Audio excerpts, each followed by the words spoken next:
True patriot love, hero of What's going on, everybody? John here with you. It's a Wednesday, November 27, 2024. I was waiting for FanDuel to cut in on the site so we can get into coverage. So we'll get into both of the anthems here.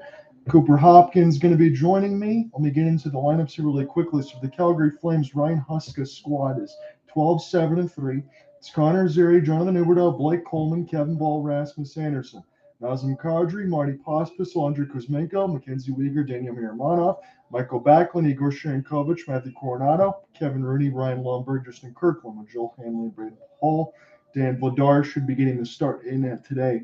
And for the Red Wings, they're 9-10-2, head coached by Derek Lalonde. It's the first time I'm covering the home team this season.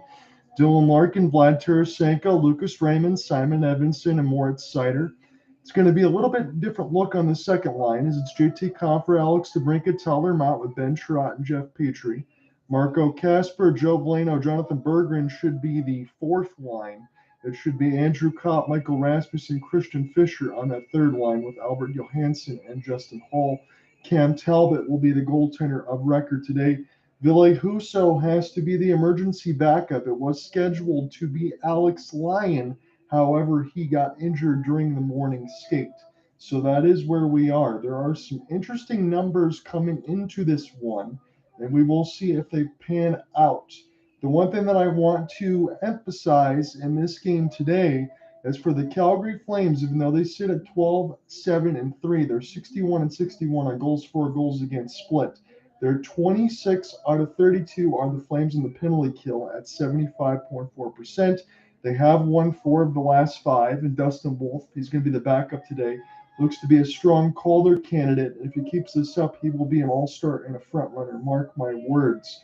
So if some of those numbers sound bad for Calgary on the kill side, think about it in the Red Wings' perspective during this month. And I think for the entire season, they are 32nd out of 32 teams on the kill.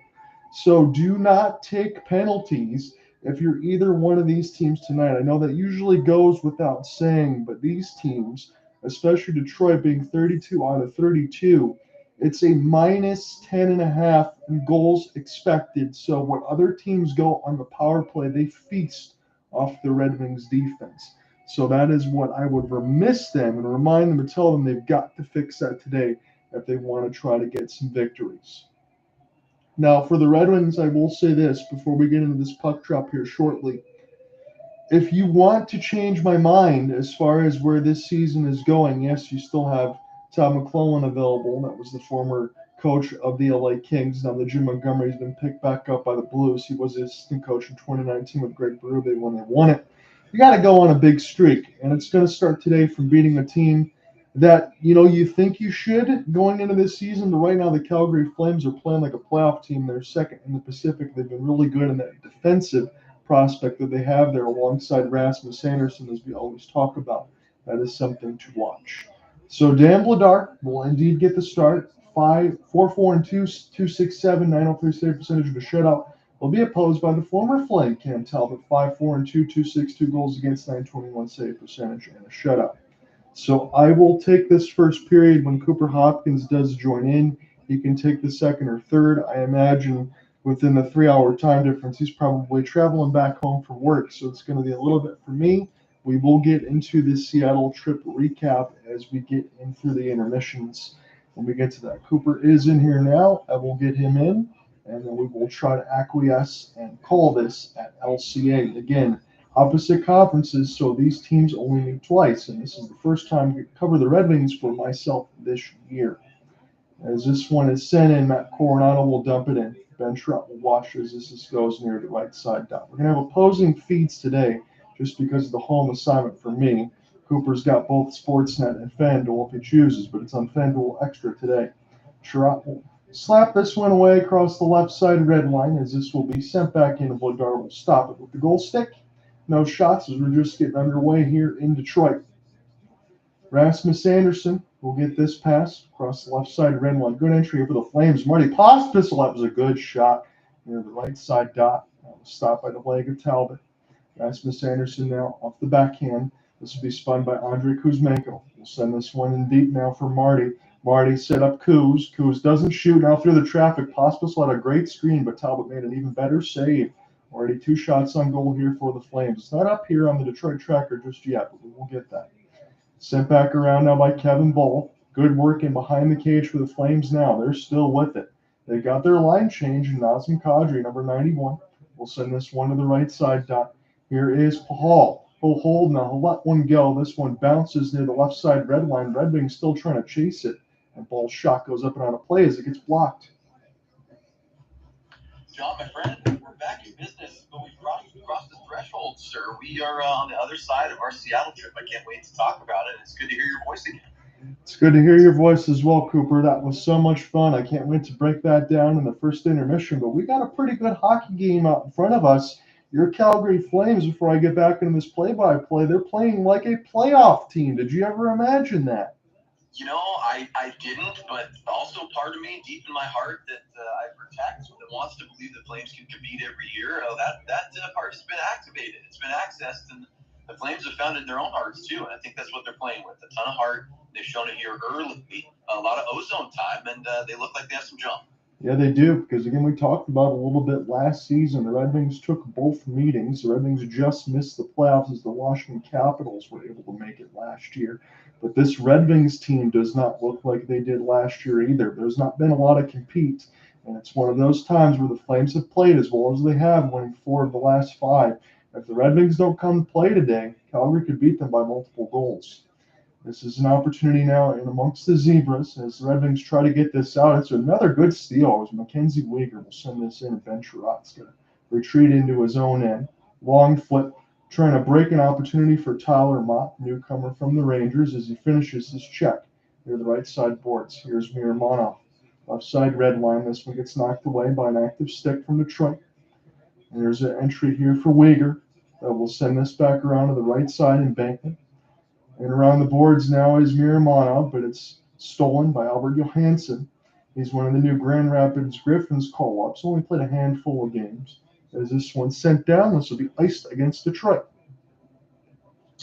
Yeah, John, this is, first of all, really good recap by you, or summary, I should say. Detroit, just struggling a little bit this year, but they're not struggling in the jersey department. I would argue that's the best classic jersey in all of hockey. This is a real good-looking game here. I mean, of course, I got my bias for the Flames and those away whites, but the Red Wings looking classic tonight.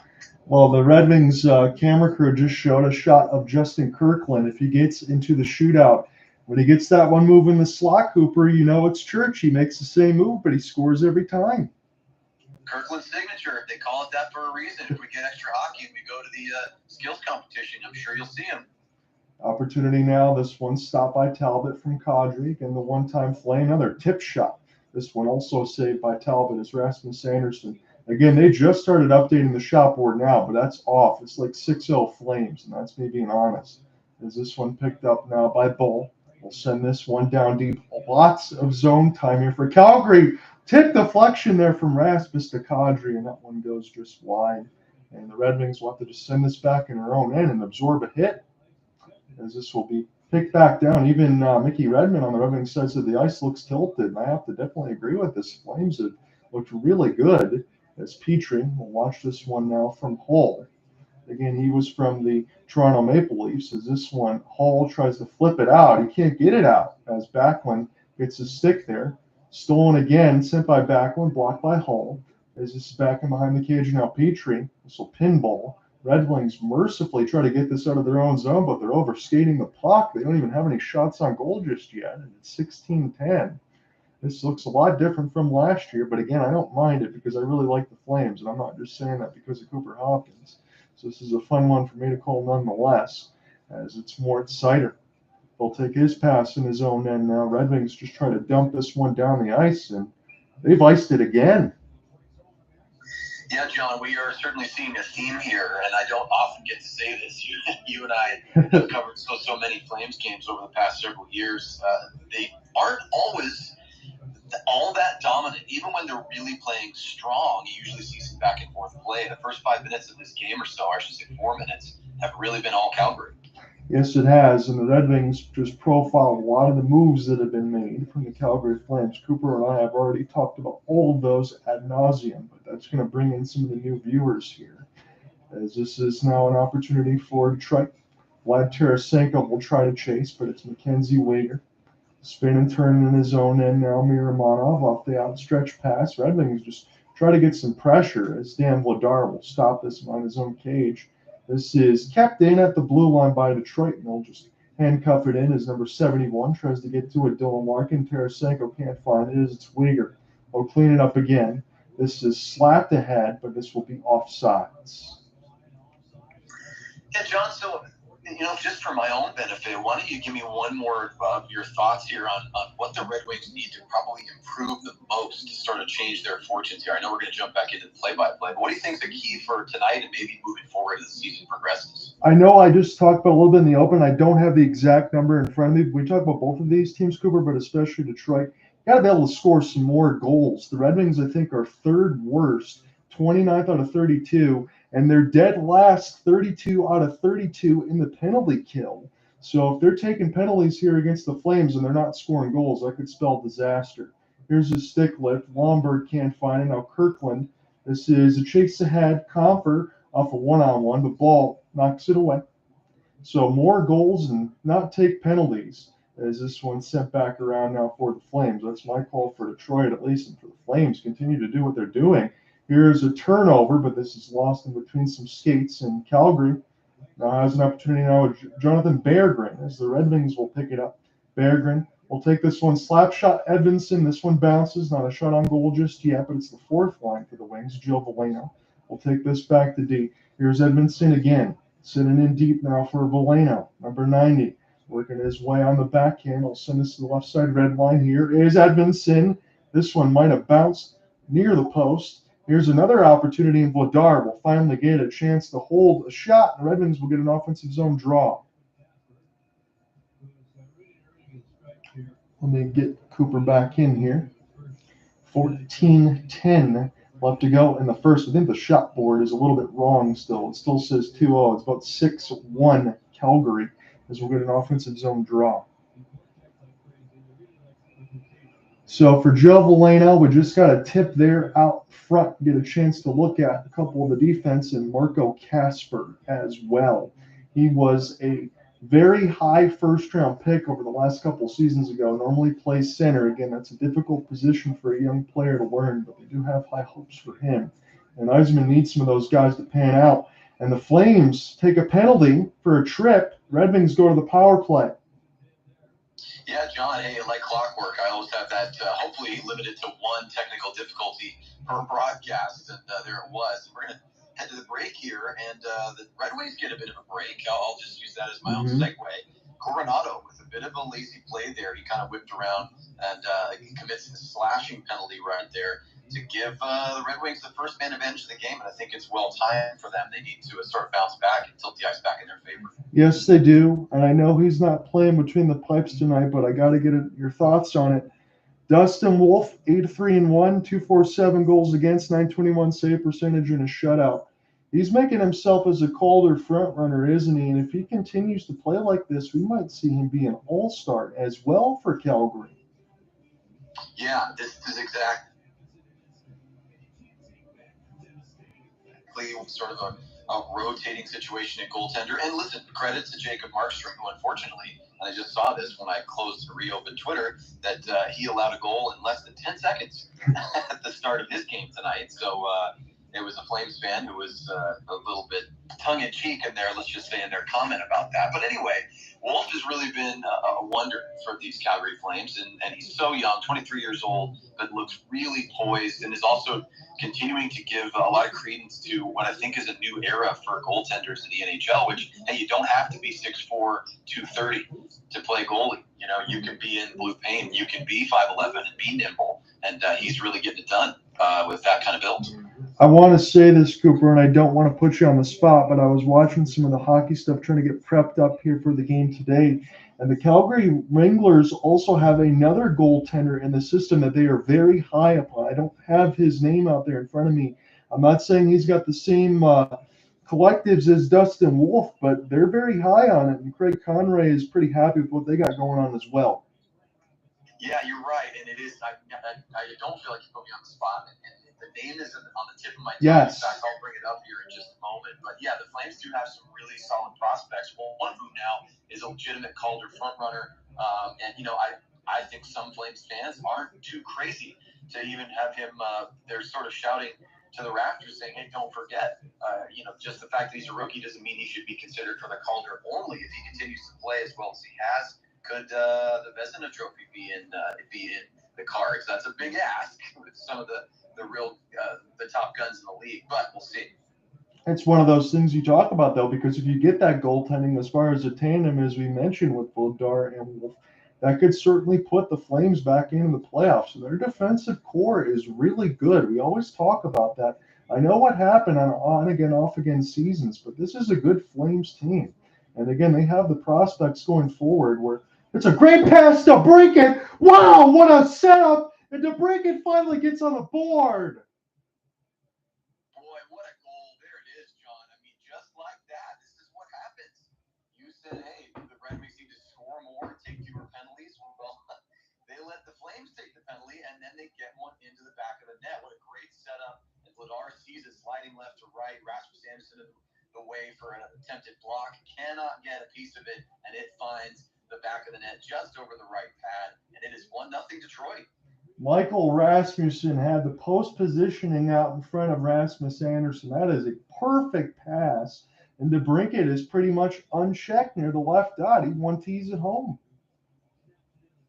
You're absolutely right, and I mean, I'm still looking at that shot board here. I'm seeing it as 2-2, but maybe the Flames should have a few more of those. Yes. They're back into a swing here, and we'll let you get back into that play-by-play. But DeBrincat his ninth of the season from Rasmussen and Raymond, and it is 1-0 for the home squad.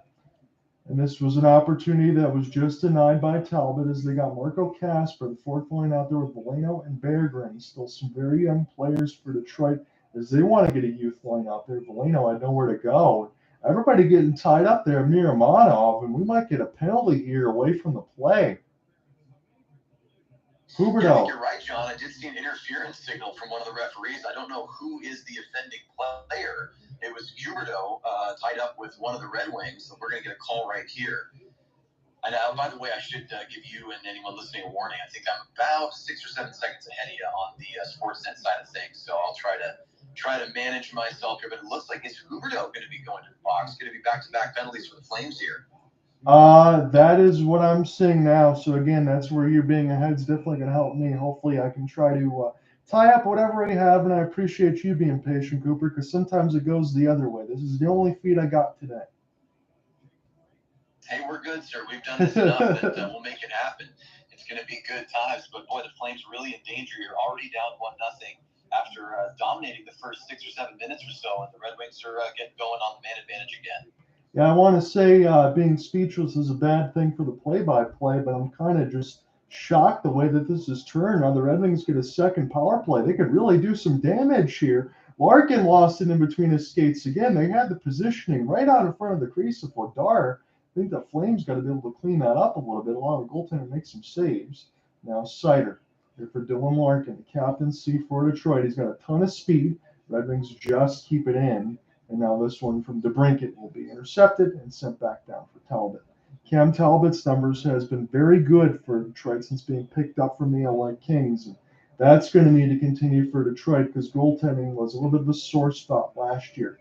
Here's a chance off the rush. This one will go wide as Rasmussen now toward the left side dot. Here's Larkin. Will send this one down deep as Raymond overskates it for a moment. And one flip will go across the wing wheel. Larkin. This will bounce to the left side blue line. I'll pick it back up. 50 seconds thereabouts left to go in Detroit's second power play. They've already gotten a goal from Alex DeBrincat as the shot board now reads 4-4. DeBrincat toward the right side. I'll get it back. Petrie will take a change. Petrie now. Tarasenko will join the fray near the left side wing. Petrie still with it as the Ravens have it near the right dot. This will be sent now toward Rasmussen and put back around for Kasper. Here's Tarasenko, but he throws it right up the hole. And this should be an easy clear here for Calgary. We'll send this down the length of the ice. Cam Talbot. We'll start this one again now for Jeff Petrie. Red Wings in the all-red at home. We'll try to take this one right to left. Find the entry now. Good job for the Wings to try to get this one between a 1-on-4, but this will be cleared by Calgary. That's going to kill the penalty, so the Flames finish off the second one. Petrie takes a hit. Tarasenko. We'll get the camera shot here for a moment as it's 10:45 left to go in the first. John here with you alongside Cooper Hopkins. This is long outstretched pass for Detroit. They will win the race with Christian Fischer. That negates the icing as Andrew Kopp, who's got a ton of goals on the season. I think he's already got 7. As this is Kopp. Great pass. Vladar, what a save. Here's Trot now as this is Fischer into the trap looking for a screen and deflection, but that one goes wide from on his ball. Can't find it in between his legs, and all of a sudden the sands in the hourglass has turned a little bit. 10-12. This one fires high. It'll stay in play, bounce off the referee as Ben Sherratt tries to get it near the right dot. Calgary take a long flip. It's not out. They'll bounce it back, and somebody lost their stick. It got blown. We might get another penalty here. John, you got to be kidding me here. I think it's going to be 3 penalties for the Flames in less than 10 minutes. Yeah. In this first period. Is it Huberdeau going again for a slash? I think it might be because somebody, yeah, it is. Right on Tyler Mott. You called it. Wow. Boy, this is not what you want to see from the man who's supposed to be one of your top players. Point number 10, just mental mistakes there. That is a blatant slash, obvious. And hands went in the air from Mott's teammates. They were correct. And it was whistled down immediately. So it's technically called interference. So back-to-back interference calls on Huberdeau. And here come the Red Wings again. They're 500. So if I should say 50% on the power play tonight. This is their 3rd, John. Wow. Sider now. Keep back pass there for DeBrincat. So they're going to get a lot of specialty teams work. DeBrincat, touch pass, Larkin, wide open, right side dot. This one's saved by Vladar. So the Red Wings have had a lot of work here, and it looked good. Chance now, Larkin. He's got to send this one back. He's got no help. The stick was being held there for a moment. As we get a penalty against Detroit, we'll take some 4-on-4 for a minute 34. Yeah, this is a huge relief for Calgary, obviously. I mean, now things have gotten, John, it's a little unexpected after what we saw at the start from the visitors here. Now things have gotten a little messy. There's been not a lot of clean play through the neutral zone. You and I talk about that a lot. The Red Wings have now kind of taken over momentum, but we'll see what happens with this 4-on-4. And I want to know if this is going to be an advantage here for the Flames, because when you think about players like Blake Coleman, who's really good when you get some extra space there, you pretty much take the best player out of the Red Wings lineup and put him in the box. Yeah, you're absolutely right. And I see some plays being drawn up here on the Sportsnet feed. Cool shot right there of a little 4-on-4 strategy. But, you know, it's interesting. I mean, I think the strategy for players at this level, it's going to fall into place no matter what. I just want to see the mentality return. You and I both commented multiple times on how smooth and confident the Flames looked in those first, I would say 5 to 6 shifts of the game. Really everyone clicking, and then it kind of all fell apart with that first penalty, that sort of unexpected penalty to Coronato. And so now is the chance, John, right? You got to work some 4-on-4, a little extra ice to skate through, and then you'll have a very short power play at the end of it. So here we are in the break, and listen, I don't want to burn any of our stories too early, but it's fun to be back on the mic with you after our trip to the Great Northwest. Yeah, I wanted to make sure, now that I can hear from the sound of your voice, and I want to make sure that Jen's okay too, that I didn't give anybody any germs. No, I think we no pun intended. I want to say that we skated by, but now I'm like, wait a second, we're announcing a hockey game. That's too on the nose. But no, we had a great time, and obviously we'll regale the listeners with some tales, but that was fantastic, and hopefully you're feeling healthy as well after the travel. Yes, I am. So how much traveling are you going to have to do tomorrow? Well, this is interesting. I don't blame you for assuming that I would, but Thanksgiving is, having been here in Los Angeles for, about 12 years or so now, I have not ever left LA since moving here for Thanksgiving. I really go home for Christmas. I haven't missed a Christmas. Sure. So I'm just going to drive around town. Jen and I are going to be visiting a cousin of mine who lives down here with her husband and some friends, and then we'll make another stop at a friend's house as well. Because I heard that we might get some snow over here, but I take it that's not the case for you, thankfully. No, I think it's going to be, it's cold for LA natives. Anytime it gets below about 63 degrees, yeah, right. And I'm not kidding.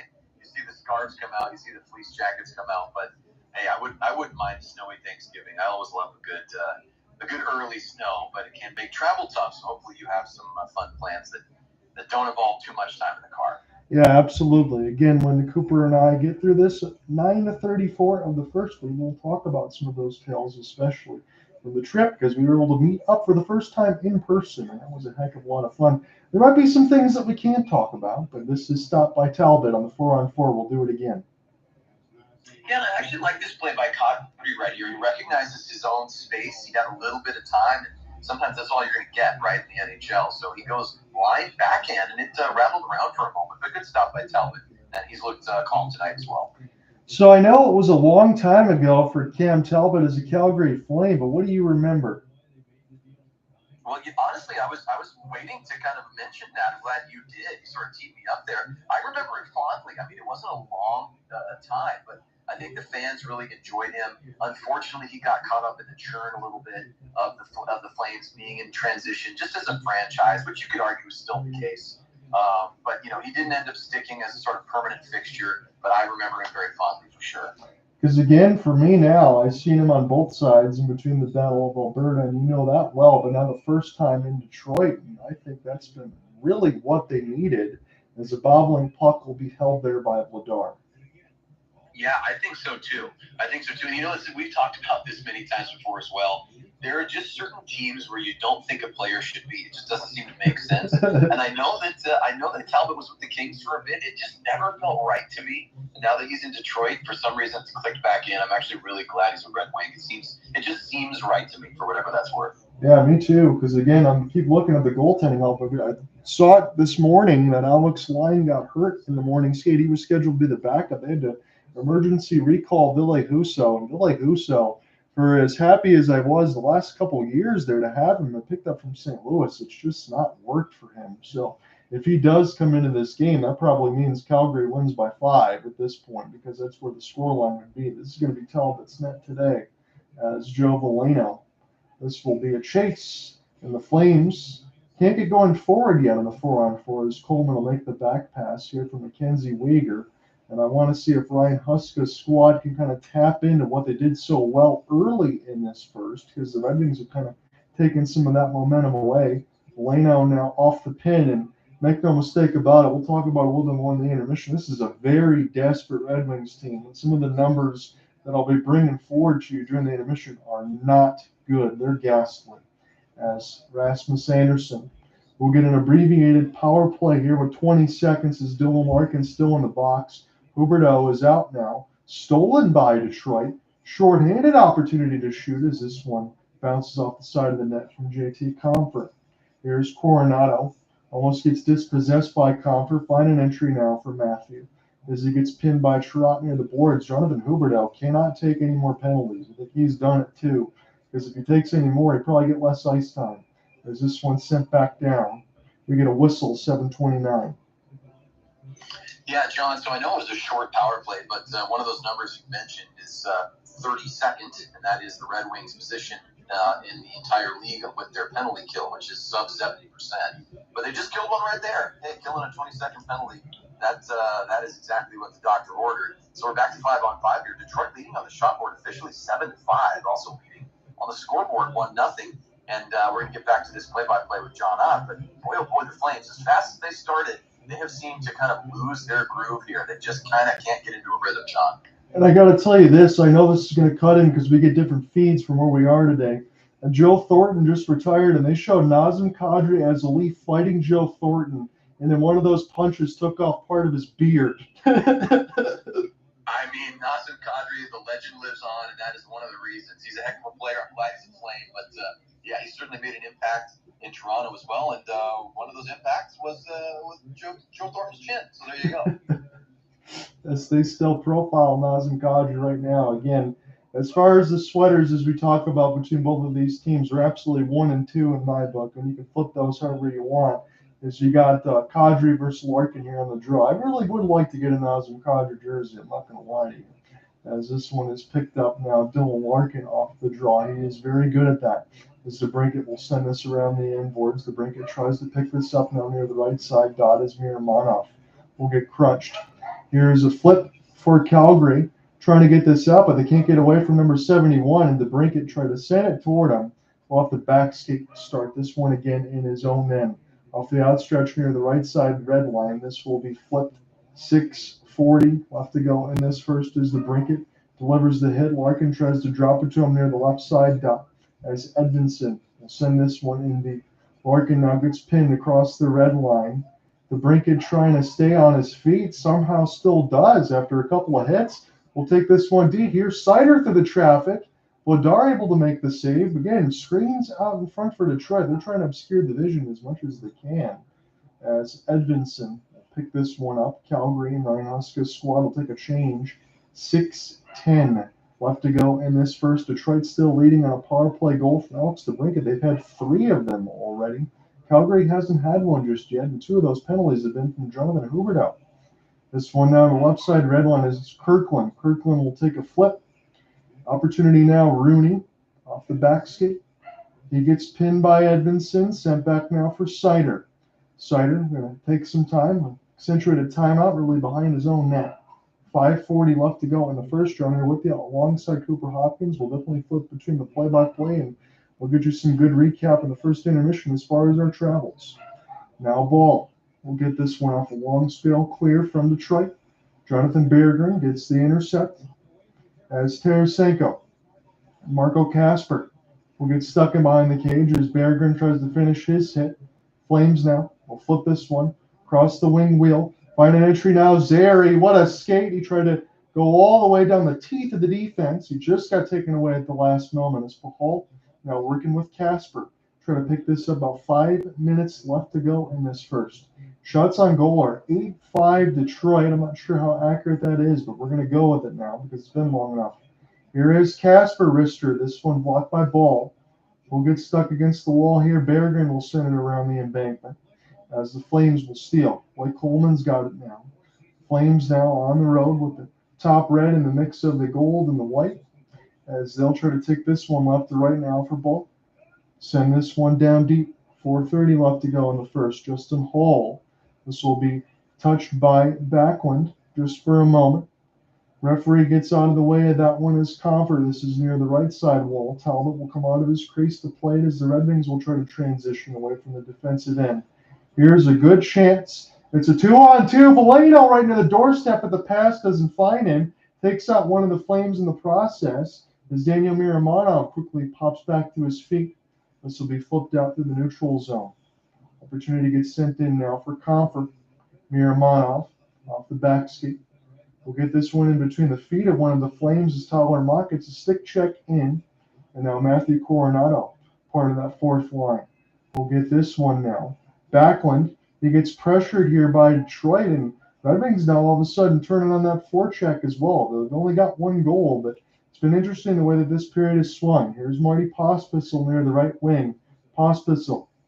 Send a pass in open area. Will bounce us from dot to dot. Now to the left, it's Rasmus Andersson off the pinch. Here's a slap shot way high up and on a play. Hey, you know what? That's some classic Flames hockey right there, and I actually don't hate it, John. I think the Flames need to start just getting the puck to Talbot whatever way they can. And that was a shot from just a few steps inside the blue line. Slap her off target. But Talbot did look behind him. It was rattling around. I think the Flames just need to get a little more aggressive there. You did see a glimpse of it as we hit the timeout here and hit the commercials. I like what I saw from Zary. You see that confidence from a young budding star for the Flames, just going right down Broadway trying to do it himself. Zary really has a set of hands. From every game that I watch with the Flames, I know it's the third one he covered this season, but he really does look like a goal scorer. And dare I say it, I know it's probably me just prognosticating ahead. He could be a guy that can get you 25, 30 goals a year.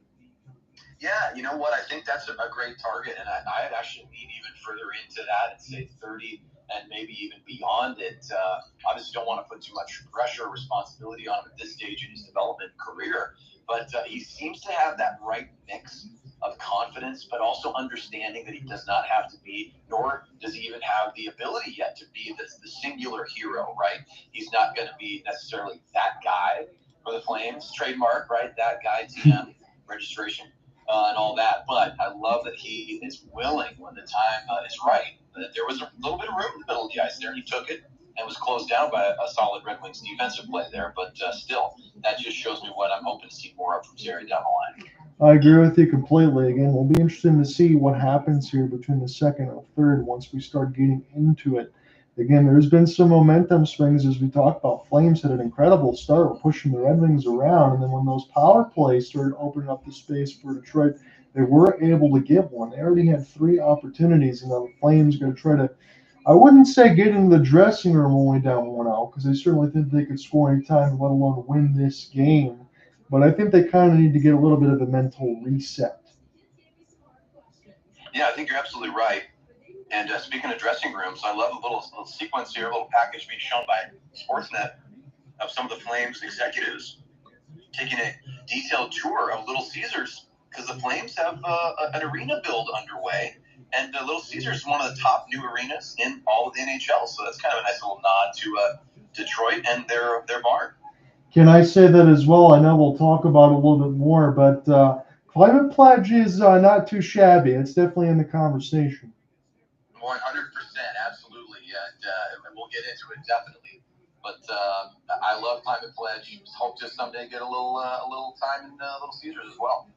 Back pass to Brinkett was all alone, but a good stick check there for the Flames. That would have been 2-0. We'll start this one again. Long outstretched pass. This will flip right to Vladar. He'll hold. Boy, John, apologies for stepping on you right there. I thought I might have had some time with our delay, but yeah, you caught up quickly, and the Red Wings are right back on their game here, and they had a really nice chance not only before the break, but here after the media timeout to get another goal here and double their lead, still standing at 1-0 for the Red Wings. Yeah, Rasmus Andersson made a really good stick check there because Raymond tried to get it right to DeBrincat. I mean, he would have been all alone if it wasn't for Rasmus Andersson in that moment. Yep, you're absolutely right. And so there's a little under 3 minutes here to go for the first. And I'm looking forward to seeing if the Flames can show a little bit more of that life that they had at the beginning of this opening period. They're going to move Kadri out of the draw. I guess he jumped too early, and Marco Kasper actually wins this one against Huberdeau. I know Huberdeau is not a centerman, but that's still a surprise for me because you want the youngster continuing to work at center. That's where they think he can be as a top 6 middle forward. This is 2:25 left to go on the first round. I'm with you alongside Cooper Hopkins. I'm going to take it to the first. We'll definitely switch across. We've got a lot to get to. It's a loaded NHL night as well, but we're taking in this one between our 2 favorite teams as you only get 2 meetings. I think the next one is going to be February 1st in the Saddledome, so we'll have a little bit of time because the way it was last year, I think the Red Wings and the Flames played each other twice within the last span of 10 days. So we'll get some time off and see what happens between these two when we link back up again. We'll do other games as well, but it'll be a considerable amount of time before these 2 play again. We'll get a whistle 1:57. Yeah, John. So the story's still the same. Excuse me, the story's still the same here. It's 7-5 on the shot board. Red Wings in the lead. Flames really just looking to find what they're going to be tonight, and they're coming off. I do have to mention, they're coming off a loss to Ottawa. Just as on the fan side, I expected a victory there for Calgary. I don't think it was a deflating loss, but still one they want to bounce back from. They're just having a little trouble getting that bounce right now.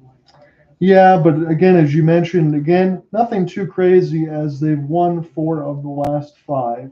I'm going to make sure I have to look at the schedule ahead because I do have to ask Cooper a critical question here, whether he can be available for one of these games. I'm going to make sure I lock down one of the dates as this is now sent in.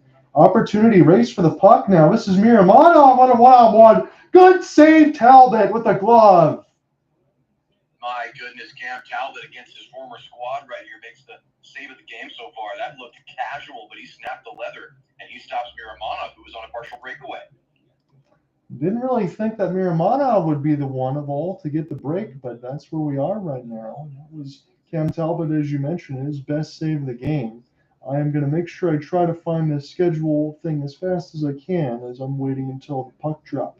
I just want to be able to get this ahead and make sure I got the date locked in. This is now an opportunity off an offensive zone draw slapper. This one goes high and off the glass. Sider now tries to get a stick on it. And now the Red Wings. Here's Andrew Kopp. It's a 1-on-2. Kopp on his backhand. He'll slow up. We'll take this one. This is a good pass. Back to D. Sider. Edvinsson now. Open right side. That one goes wide. Near the left side post, and it was wide open as Vladar swung the long way. This is now Edvinsson. I'll try to pick this up off his backhand. He's not dispossessed. He'll try to put this back around the horn for Michael Rasmussen, that big body, as Miramonov will use the glass. Edvinsson holds it in. Fisher couldn't get a stick on it. Miramonov got in the way. Red Wings have looked really good toward the back half of this first period. Fisher finishes his check. Coronato now will send this one down. Red Wings will pick it back up as the Flames will take their change. Got time for at least one more rush here. Dylan Larkin, with 30 seconds left to go in the first, will chip and chase it to himself. Rasmus Andersson tries to knock it away. And now the Flames with Nazem Kadri. See what they can do here near the right wing. Here's a good feed. Picked up now Rasmus. This is right in the breadbasket of Talbot. No screen in front. Yeah, John, up until that last little push right there on this shift from the Flames, it's really been all Red Wings for probably the last 15 minutes or so of this first period. Flames, you mentioned it, and I'm just going to follow your leads. I think you're right. I think the Flames just trying to get to the dressing room. But Rasmus Andersson had other ideas. He says, let's get at least a face-off here next to Cam Talbot. Guess who wins it? The Detroit Red Wings. Red Wings able to take another one. Here's Petrie. Don't want to make any mistakes late in the first. This will be touched by Vladar, so that negates the icing. This will be now 7 seconds left in the first. Rasmus slowly and around the end boards. That's going to end the first. Alex DeBrincat power play goal, nothing more. You're right. So we got a 1-0 scoreline heading into the first intermission. You know, one thing I just noticed here on the Sportsnet feed, and I actually kind of love it, even though your team's down and you haven't played exceptionally well, not really all that well at all if you're the Calgary Flames, Ryan Lomberg, with that lettuce flowing out of the lid, he's got a smile on his face. He's still chatting up his teammates. He's throwing some high fives and fist bumps, trying to be a motivator, and I like to see that when you're trying to climb back from a deficit. Yeah, and Ryan Lomberg is one of those guys. I'm not saying that the Red Wings are an active fighting team, but Lomberg would not be afraid to throw it on the gloves. I just wonder if there would be any components on the Red Wings side, because I don't think there are. Yeah, you know, one of the best things, too, obviously, that's with the Wings and the Flames, we both love them for one another, and, of course, our teams that we grew up rooting for. I sort of love that there's not necessarily like a direct, genuine, deep rivalry between the teams. I think there's a respect. They've played some great games. Obviously, they ran into each other way back when, 20 years ago, in the 2004 Cup run for the Calgary Flames. But I like when these teams get together because it's always about the hockey. You know, sure, it's still the NHL. You're going to get some disgust from time to time, but it's just good old classic hockey. We want to see that skill. And the Red Wings have been leading that category for sure this evening. Yeah, it definitely happens that way when you get as many power play opportunities as they did. The Red Wings were 1 of 3. Technically, the Flames did give them. It was abbreviated only about 20 seconds, so that really doesn't count. The shots are 8-7 officially according to ESPN, 9-2 hits, faceoffs even at 10. I know we can kind of break down a little bit in this game. I think we've covered that between the play-by-play. Do you want to hit the trip recap? I mean, we might as well. You know, I'm itching to talk about it because we had a great time, and we had some classic Seattle weather. So you got the introduction to a true fall in Seattle. But because it was your first time, where should we start, sir? I mean, I know you spent more than just that one day that we were able to spend together. So you know, what were some highlights for you? So I will say this, for anyone else that is joining for the first time to go to Seattle, if you want to go on vacation, I would recommend get the city pass. Again, the only thing I wasn't able to cover was the aquarium or the zoo, but we did go through the Space Needle, the Chiuli Garden and Glass. I'll talk about some more of that as well, but pretty much for the price of 2 attractions, you get 5. So knock that one down 100%. So the first thing I would do if you're going to go there on the first day, as we did, as soon as you get off the plane, you get everything squared away, and you go through the 3-hour time difference, depending on from where you are, go to the Space Needle. If you haven't done that, it's pretty cool. You take the glass elevator up to the top. You can also go outside and take some pictures. But the cool thing is it rotates every half hour to get the entire Seattle skyline. All you got to do is sit in front of the bar and have a drink. Right, you are, sir. That's a heck of a recommendation. I would not question you in that regard. That is the way to do it because, you're up there and you're just getting a whole panoramic view of the city, Elliott Bay, which is body water. You see West Seattle out in the distance. You can even see north up toward the University of Washington campus and down south to where the Seattle Seahawks and Mariners played as well. And you did that right away. You got your bearings, and then you were off to the races. Yeah, I got a good landscape of the city. Again, Cooper's recommendations as far as where to stay and what to do and all that, kind of keep everything within walking distance. It's good for me because it's not just for the cerebral palsy. I don't have any problems getting around, but with all the Seattle rain, I'm happy to say I only face planted one time within the span of about 5 days. So I was prepared. I had my raincoat. Everything was good. Man, well, the Seattle weather gods certainly they knew they had a tough guy. They knew they had a Midwesterner. They're like, okay, we can't make it snow, but he's used to that. So let's give him some rainy sidewalks. Let's give him the real slick stuff. And he may have bit it once, but you handled yourself well, and we certainly had a great night. Obviously, we were at Climate Pledge and got to see the Kraken take down the Blackhawks, which we can go to in more detail about. Just a really wonderful evening, around the lower Queen Anne area is what the neighborhood's called, where the Kraken are and where the Seattle Sonics used to be, and hopefully will be again.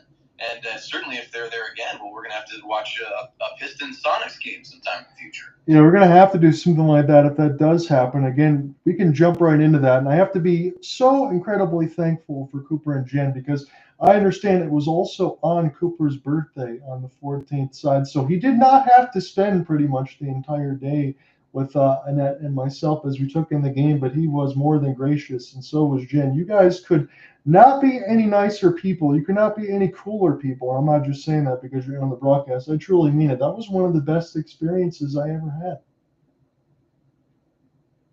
Man, that means a lot. It's not one-sided. It was really special to finally be able to do that after talking about it for so long. And I mean, obviously, I had no doubt that we'd enjoy ourselves, but it really turned out to be something beyond the level that I expected. Hey, you think it's a burden? Get out of here, man. That was my birthday party. You and Annette were on the hook for it, and all you had to do was show up. You were the only invitees, and hey, we let Jen hang out as well. She's a fun time too. So we had a great time. Annette's fantastic, and I mean, hey, you can't be too frustrated as a native Seattleite when your local hockey team gets the victory against the Blackhawks. And John, why don't you tell us who opened scoring for those Seattle Kraken on that evening? So we told you the story here in one of the broadcasts before. I won't belabor it too much, that I had reimbursed Cooper as he picked it up pretty much from the Kraken store to get me a Matty Beniers jersey because I had to represent U of M. And on the nastiest 1T on a 2-on-1 of all, it's Matty Beniers with the finish, and the Kraken take the lead. I know they win the game 3-1, but that was a highlight. I was able to just proudly flash the jersey around. 100%, and no replicas here, folks. John Ott is an authentic human being, and as a result, he only will accept NHL authentic jerseys. So he's got the real deal. He could put the skates on and get out there, and he may be confused for Matty Beniers. And boy, did Matty have a game, John? I mean, he was all around it. He rang one off the crossbar, I believe, in the first period. And then in that second period, when scoring was open, he was the man to do it. And he looked good all night long. Yeah, he did. And again, you had the mix in between Chandler Stevenson and Jaden Shorts also got stars. And Joey Decord narrowly misses the shutout. Again, we could talk about some of these numbers. Again, you mentioned about Dustin Wolf and how good that he's been. Joey Decord is only third as far as saves above goals expected, only behind Lucas Dolstall of the Ducks and Connor Hellebuck. Joey Decord's been a revelation. Yeah, he really has. And I don't think there was as much hype as there is for him, comparing him to Wolf just in terms of kind of buzz. But I think that he has liked being a member of the Kraken. I think the Kraken fans have enjoyed him being in net when he's played. And in a way, I'm not saying people have forgotten the name Grubauer, but in a way, I'm saying people are starting to forget the name Grubauer. And not because Philip Grubauer has been awful by any stretch, but just the way Joey Daccord has been, his attitude on ice it's everything. It's the social media team. It's the way he's integrated himself into the city and the community. And Grubauer's done that as well, and the team's done a good job of that as a whole. But boy, Daccord looks special, and the Kraken have got him for a little while on a pretty good contract as well. Yeah, he's played his way as a number one. And again, we have to cement that down. The Kraken went 5 out of 6 in their homestand, and that was during the time. It was also pretty interesting because they had a really early afternoon game, about 9:30 in the hotel. I get a chant of about 25 other people that I hear, "Let's go Kraken," about 9:30 in the morning. So everybody was into it, and it was loaded then, and it was loaded after they won against the Islanders the following day. So it was a lot of fun. Yeah, fantastic. And like I said, we got to really hang out after the game, and we took in Climate Pledge. We took in the Seattle Center, which is sort of the grounds, the area where the arena actually sits.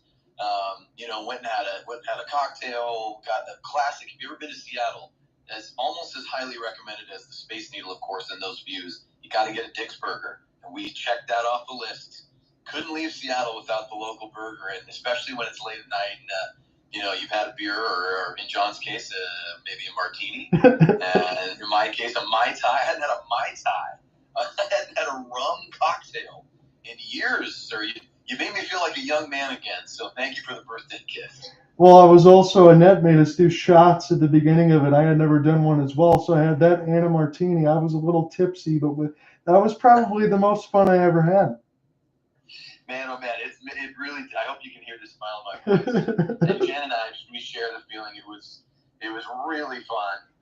And yeah, hey, not only just to have a lemon drop shot and make me feel like I'm 24 again, but to see you have one for the very first time, and then listen, and you handled yourself like a pro. I thought so. Because you were. I would have expected that the face dye or the face plant you would have been that night because of the fact that you were imbibing. But no, you were a professional. You kept yourself upright and smile on your face, as we all did. It was really fun. I'll never forget it, man. It was a great trip. I think Cooper and Jen, for the rest of us, I think the next one is probably California. So that'll be more toward 2025, but there will be a second chapter in this story. The only thing I want to close with, and I'm not trying to put this as a downer or anything, I just want to let people know.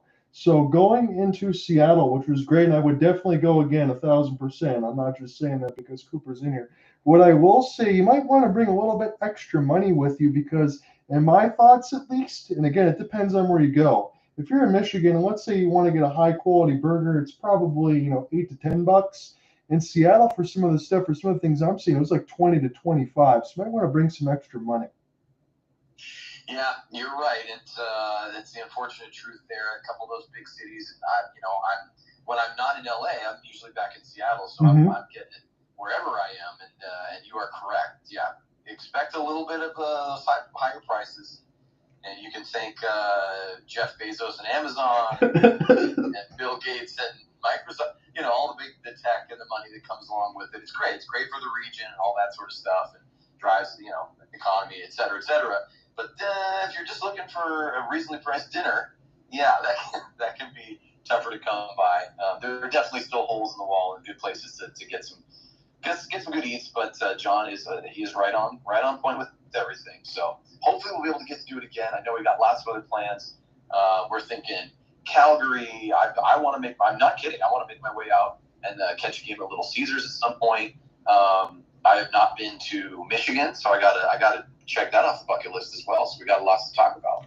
One last thing for me, because I'm gonna jump back into those again. When I was at the Pike's Place Market, I did get a pretty cool photographer that I was able to talk to that's been doing this stuff for a long time. So kind of the shots that we got at Kerry Park, I do have right in front of the mantle here, I do have a shot of Seattle alongside the landscape because it only cost me about $40 to get that there. So I got that proudly represented across the camera shots for anyone that sees it on the YouTube side. That was really cool. I really like Pike's Place. Going on the cruise was fun.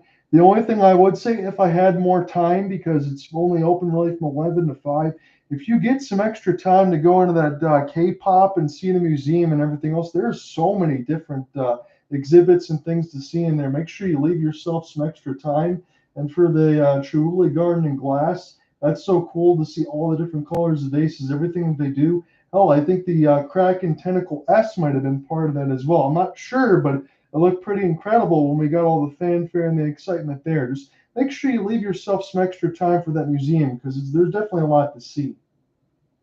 Yeah, you are right, sir. I'm glad you got as much as you did, and of course you're right. There's always more. I think anytime you're enjoying yourself in a new city, a new place, you always feel like, oh, I wish I had another day, another 48 hours, et cetera, et cetera. But I think you really did it right, and I'm certainly glad that Jen and I got to be a part of it. And like we said, just unforgettable. I mean, whether win or lose for the Kraken, who cares? It was going to be fun no matter what, and it just ended up being basically perfect. It was really, really special, pal. Yeah, thank you for all the recommendations and everything else. Again, it couldn't have gone any better. Just wrapping a bow on that. That was probably the best. Again, it's not probably. It was the best trip I had, and to be able to meet up with somebody for the first time, we've been working together for about 3.5 years. I mean, it's when you say, and I don't want to make anybody blush, but I'm just going to say it honestly. They say don't meet your heroes, but it's one of the times you can absolutely disprove that. Oh, now that is. Hey, you're tugging at the heartstrings now. You know what? Jen and I, you should have seen the smiles on our faces when we were driving home. We're like, we got to see them again. Doesn't matter what it takes. We're gonna find a way, because you guys are special people, and not everybody follows through with it, right? We're like, hey, yeah, let's do this thing, and it's easy in life to be busy, or to say, oh, I want to save that little extra cash, or find a reason to not do something, and we all agreed we're going to do it, and we did, and that's what's really wonderful about it, is now we all get to, we get to hold on to those memories and hopefully make more. Yeah, we definitely will. I wanted to make sure that we put a bow on that in the first intermission. When we get into the second, we'll get back into the hockey coverage as far as everything else in a typical intermission, because there is a ton of games tonight. And again, I know the Kraken are in action with the Ducks, so that'll probably be the late one that I watch as they get this one all typed up. Again, I will also mention this too, because we talked about the Kings, but the Jets, I know they lost 4 games, but I can't believe they're 18-4 on the season. Yeah, just incredibly special. I mean, talk about memories. I mean, this fan base, really almost regardless of what happens the rest of the year. Now, of course, they want that to be a deep playoff run, but still, to do what they did to kick the season off, unforgettable for Jets fans and really hockey fans everywhere. We'll see if they can continue it, but they've given themselves a major leg up here. They got a lot of extra breathing room because of the way that record looks. Not every team can say that. No, they can't. Again, as we get into this one here, and Cooper can take the second if he wants to, or however we want to mix it. I just want to make this obvious here for Detroit. They got 9 wins on the season right now. They're 9-10-2. We talked about them being dead last on the penalty kill. Out of the Red Wings, 9 wins. They have 5 victories over 2 teams. They've swept the New York Islanders. They went 3-0, and they took 2 games against Nashville. They've got to be able to do some damage against the rest of the league if I want to think that this is going to be a playoff team. So 5 wins against 2 teams. They got a lot of work to do. Yeah, they do. And, I call me pie in the sky. Maybe I'm blinded here, but I think that there is something there for this team to hang their hat on. I'd like to see more of it in this game, even though it is against my favorite team, the Calgary Flames. They have shown, look, the Flames are, I think, better than anyone expected them to be. They're not a pushover opponent by any stretch. In fact, they've gone the other direction. They're a tough team to play, and they're coming into the Red Wings barn, and the Red Wings have been looking very good, and they withstood the Detroit Red Wings an initial push of about 5 minutes of Flames really dominating play, and then when they got their opportunity on the man advantage, they took it. And that's a great sign. You got to build, and you got to start somewhere, and maybe we're seeing that tonight from Detroit. Yeah, we'll talk about more of some of Detroit's questions and thoughts, because I got to get Cooper's thoughts on it from some of the rumors that I've heard. Now, one of them is true, and one of them may not be. But for the Red Wings' upcoming schedule after Calgary, it's New Jersey, Vancouver, Boston, Ottawa, and Colorado. during this 6-game or so streak. They've won 1 in a row so far, but if they can take probably 5 in the next 6, then for me, they kind of get that in the mix of good teams, maybe some middling teams in the mix of it, but kind of get you the thoughts that they can get back on track. But whether or not, we'll talk about this in the second intermission, we'll see if Derek Lalonde's still going to be behind the bench. We're going to get set here for the second intermission. Do you want to take this, or how do you want to do it? Yeah, John, let's do it. I'll jump in for this one, and then we can see how we'll divide up the third. But we're getting a shot here on the Sportsnet side. And again, I'm a little bit in front of you on this one, so apologies. I might be ahead. But then you get basically the real-time replay. Yeah. So you have even more insight. And I'm looking forward to continuing this thing as we got that overhead shot from the camera high up on the scoreboard. We got the wing wheel. We got the zebra. And we got 5-on-5 hockey coming out the Flames at Little Caesars Arena, taking on the hometown Red Wings. So, John, this face-off at center ice with a clean sheet of ice is won by Calgary. It's going to be taken right there and dropped back into their own zone as they try to possess. Mikael Backlund having a bit of a shaky game so far as the puck bounce off of his stick blade right there, and Detroit will corral it, looking for the puck now in the trapezoid behind Dan Vladar, who is in net and has allowed 1 goal so far tonight. 1-0 the score as we're about 30 seconds into this game. Cooper Hopkins on play-by-play currently, along with the illustrious, the accomplished John Ott, the man behind all things media for the Waterford Sharks. I got to get an update on the Sharks as well, John, here as the Flames try to get some possession here with Coronato out on the ice. And this puck will trickle all the way down. I do not believe there will be icing as Rasmus Andersson has to backhand this one along to number 7 in the away jersey tonight. I keep thinking about TJ Brody, who we saw in real life as a member of the Blackhawks. But no, that is Kevin Ball for the Flames. And there is a shot right on. And that's turned aside by the blocker of Dan Vladar just about a minute into this second period. So that should be 9 shots on the board now for Detroit as they try to stop this puck at their own blue line. But it bounces over a stick, and now it will be chased down right here by Pospisil of the Flames. Good forecheck right there, but the Red Wings come away with it. They're going to escape this one forward, and that is make that Tarasenko for Detroit. But then the puck is turned over immediately, and it's Kadri, potentially a goal for a jersey here. Maybe we get that goal for Kadri. You might have to buy that jersey, John, especially if we're going to meet up at Calgary at some point. But Flames calling for an icing call right here. And I'll stop telling stories, and I'll tell you that we do have a whistle. So at 18:23 to go here in the second, play has been stopped. A little bit of an auspicious start. That's kind of the way it was, and a little bit toward the end of the first. That's how it started it here. And you're absolutely right. If Kadri gets one, I'll put that right now as Tarasenko's shot goes off the crossbar. But if Kadri gets one, I'm buying a jersey. Okay, I like it. He's committing to it. Boy, I actually have to give you credit too, John. You saw that, and I just got the replay as well.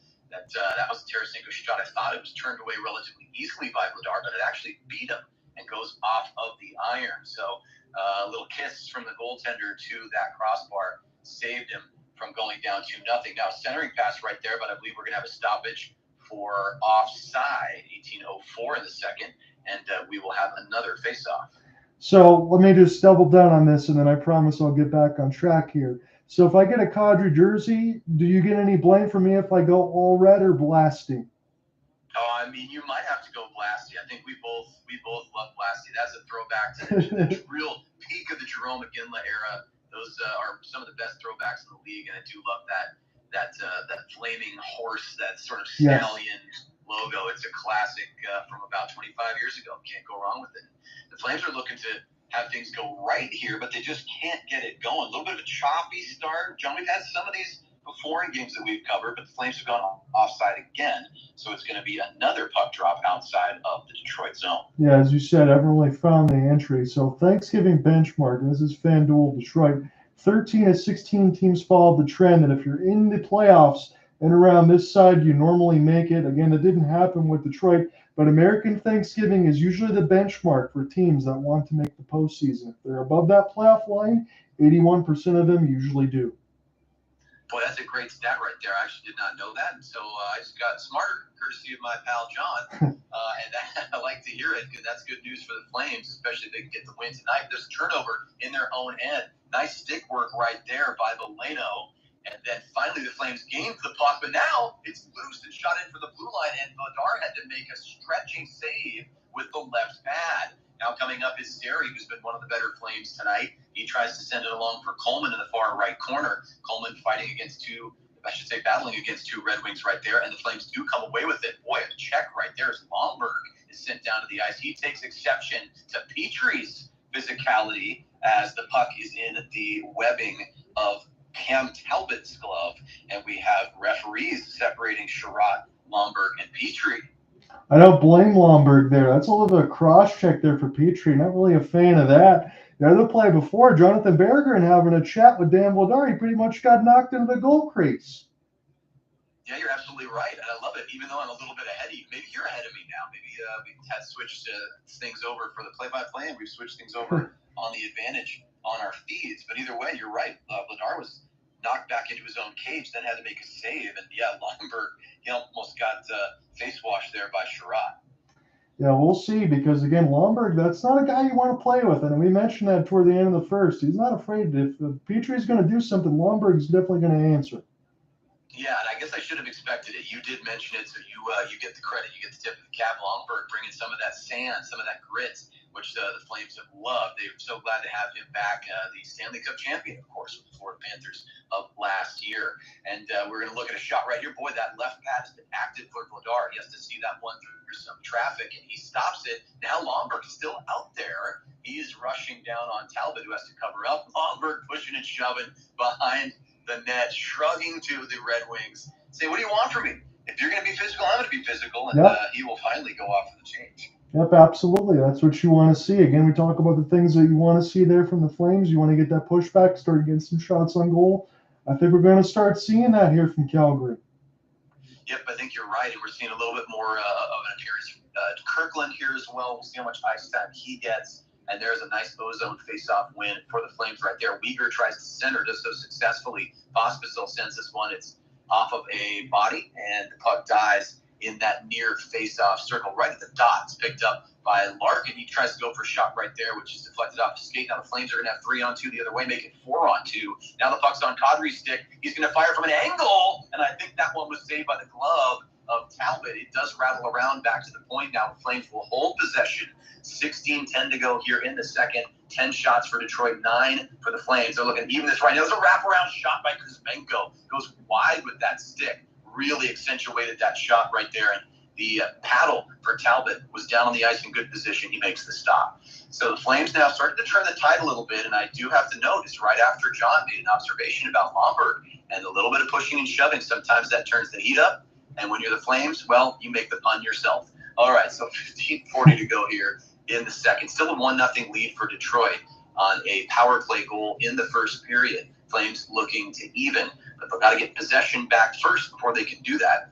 The puck is being battled for right now near the penalty boxes, and this one is sent around the boards and will be all the way to that near half wall where the puck is taken by the Red Wings and touched along right there.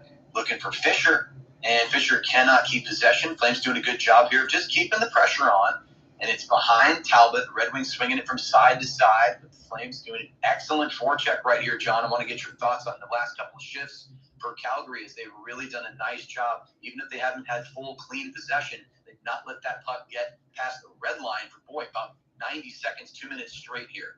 Inside 15 minutes to go here in the second period. And we're looking at shift time here on the Sportsnet feed. Almost 2 minutes alone on this shift for Sider. And a nice job by the Flames right there. That's Pahal who's out there. And again, the Flames keep it in at the blue line. This puck will not leave the Detroit zone. And there is a shot from distance. I thought Talbot would cover up, but he drops that puck right there. I thought maybe his boys needed a break, but he will leave it for a teammate. And the puck will be iced. John, give me your thoughts there. That was all Calgary. Even though it wasn't a bunch of shooting opportunities, that was some nice play. You absolutely nailed it. And again, I'm going to jump into that in a second, but you nailed it there for Talbot. I think he made the wrong call.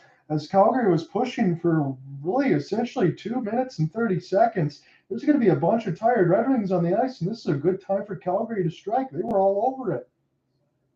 Yeah, we certainly agree there, as we often do. And so with the icing, you're going to have some tired Detroit Red Wings out there, but they are fortunate. They win the defensive zone faceoff and will go for the change on the fly. It's going to be a full line change, and the Flames, they just avoid an icing right there as Huberdeau is able to deflect the puck, and he backhands it around looking for Zary. Love to see Zary get a couple more clean shot attempts here. He has been looking good when he's been on the ice. And there's a touch pass the ball. Ball takes it back to the blue line. Going to flick this one down to Huberdeau, who's behind the cage. Talbot looking right and left, head on a swivel. 14 minutes in the second. 1-0 Detroit. Cooper Hopkins here on the play-by-play in this second alongside John Ott, who's got all the great insights as always, and he's got the play-by-play skill. If you missed the first period, stick around for that because I think he'll take at least part of the third. He always gets some good action in. But I got the action right now. There's Zary looking to toe drag and a backhand off the rebound right there. Zary's shot did not make it all the way to Talbot, but the puck was loose and the Flames had a second attempt. So now Petrie's going to send this thing along. It rattles out in front of Vladar, who has trouble handling it. He has to go behind the net on the right side to cover up and get the stop. That was a little bit shaky there, as you mentioned, and toward the right side, Vladar able to get some rebound control, and now we get a little bit more of a meeting in the minds between these two. Physicality's starting to pick up, but I like the pressure there for the Flames. If they continue this, I'd have to imagine the team and Ryan Huska would think that they would be in good shape to tie this thing.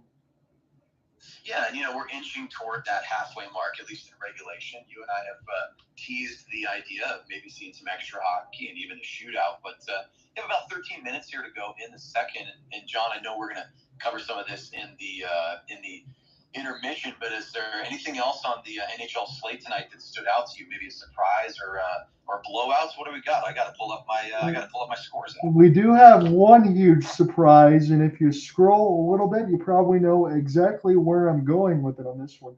Now, the Vancouver Canucks were 8-1 on the road to start the year. They gave up 4 in the first. The Penguins are up 5-1 at PPG against the Canucks.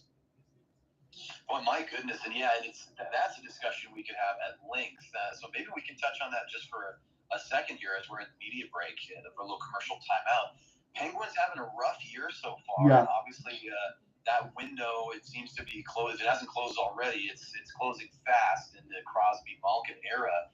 Are there any hopes, you think, for this season for Pittsburgh, or is tonight this what looks to be an easy win over Vancouver? Is this going to be more of a fluke as we go forward? Right now, Cooper, the only thing I can say, I don't want to be disingenuous to Pittsburgh fans, but I got to say right now, fluke.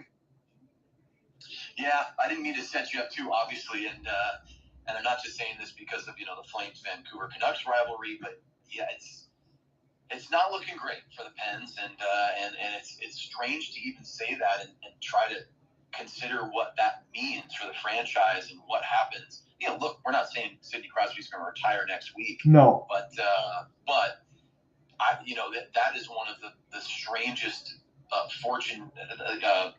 the crystal ball questions to ask when we're thinking what happens post Sidney. It's just so odd to even consider. And it's one of those things at the beginning of the year. I'll just mention it. The Red Wings' first opponent was Pittsburgh off a back-to-back, and Pittsburgh got a 6-2 win over Detroit. Those kind of blowouts that we're seeing today, they haven't come very often. Yep, you're absolutely right. And we do not have a blowout here at Little Caesars. It's a tight one. It's Red Wings 1, Flames nothing, with a 13-minute time up on the board for this second period. And there's a shot from distance by the Red Wings that barely gets stopped in front of Vladar. And the Red Wings will continue to try to swing it around. It's carried to the near corner right there by Berggren and then backhanded along. Red Wings trying to come out of this media timeout with a little more jump, and Lomberg on the ice for the Flames. He's getting a little more ice time after he's been the one to show some jump for the visitors. Nice little check right there from the Flames. That's Kevin Rooney, who does does some good work to try to regain possession here, but the puck back to the blue line now. Red Wings skating into that far circle, and there is a shot off the tip of the glove of Vladar, and it will rattle all the way back down toward Cam Talbot. So the Red Wings will collect here. That's Hull. Wearing that single-digit number 3. Got the goatee, looking like a real hockey player. He sends it to the near boards, and now with some speed, the Red Wings come through the neutral zone. Larkin going to take a shot there, and there's a pad save. Second pad save. Larkin gets his own rebound. It was right leg, left leg. Vladar with two more stops. And you saw those shots go up on the board immediately. Now with the puck behind the net is Raymond. Going to go back to point here for Detroit. There is a shot that is deflected by Kuzmenko. Thought it might hit the netting, but it bounces off the glass, so it's shot from distance now. Again, Kevin Ball does good stick handling right there. Tries to bank the pass out of the zone, can't do it. Red Wings have it. They have numbers as well, putting the pressure on their opponent here. The Calgary Flames trying to get out of this thing, and there was a one-time attempt that was whiffed on by Larkin. Boy, he was about 8 feet away from Vladar. That would have been almost impossible to stop. Now a nice stick blade right there by Kuzmenko. Then he promptly loses the puck, then regains it, then done some NHL action as he goes side to side. He's waving that right stick back and forth, trying to buy his teammates some time to change. So 11:15 here in the second. Now Kadri has it, tries to backhand it between the circles into the slot. Can't do so successfully, but Hanley, who has a name and a number that I like, number 44, Joel Hanley for the Flames, former Dallas Star. I'm going to have to get that jersey, John, because Hanley is my middle name.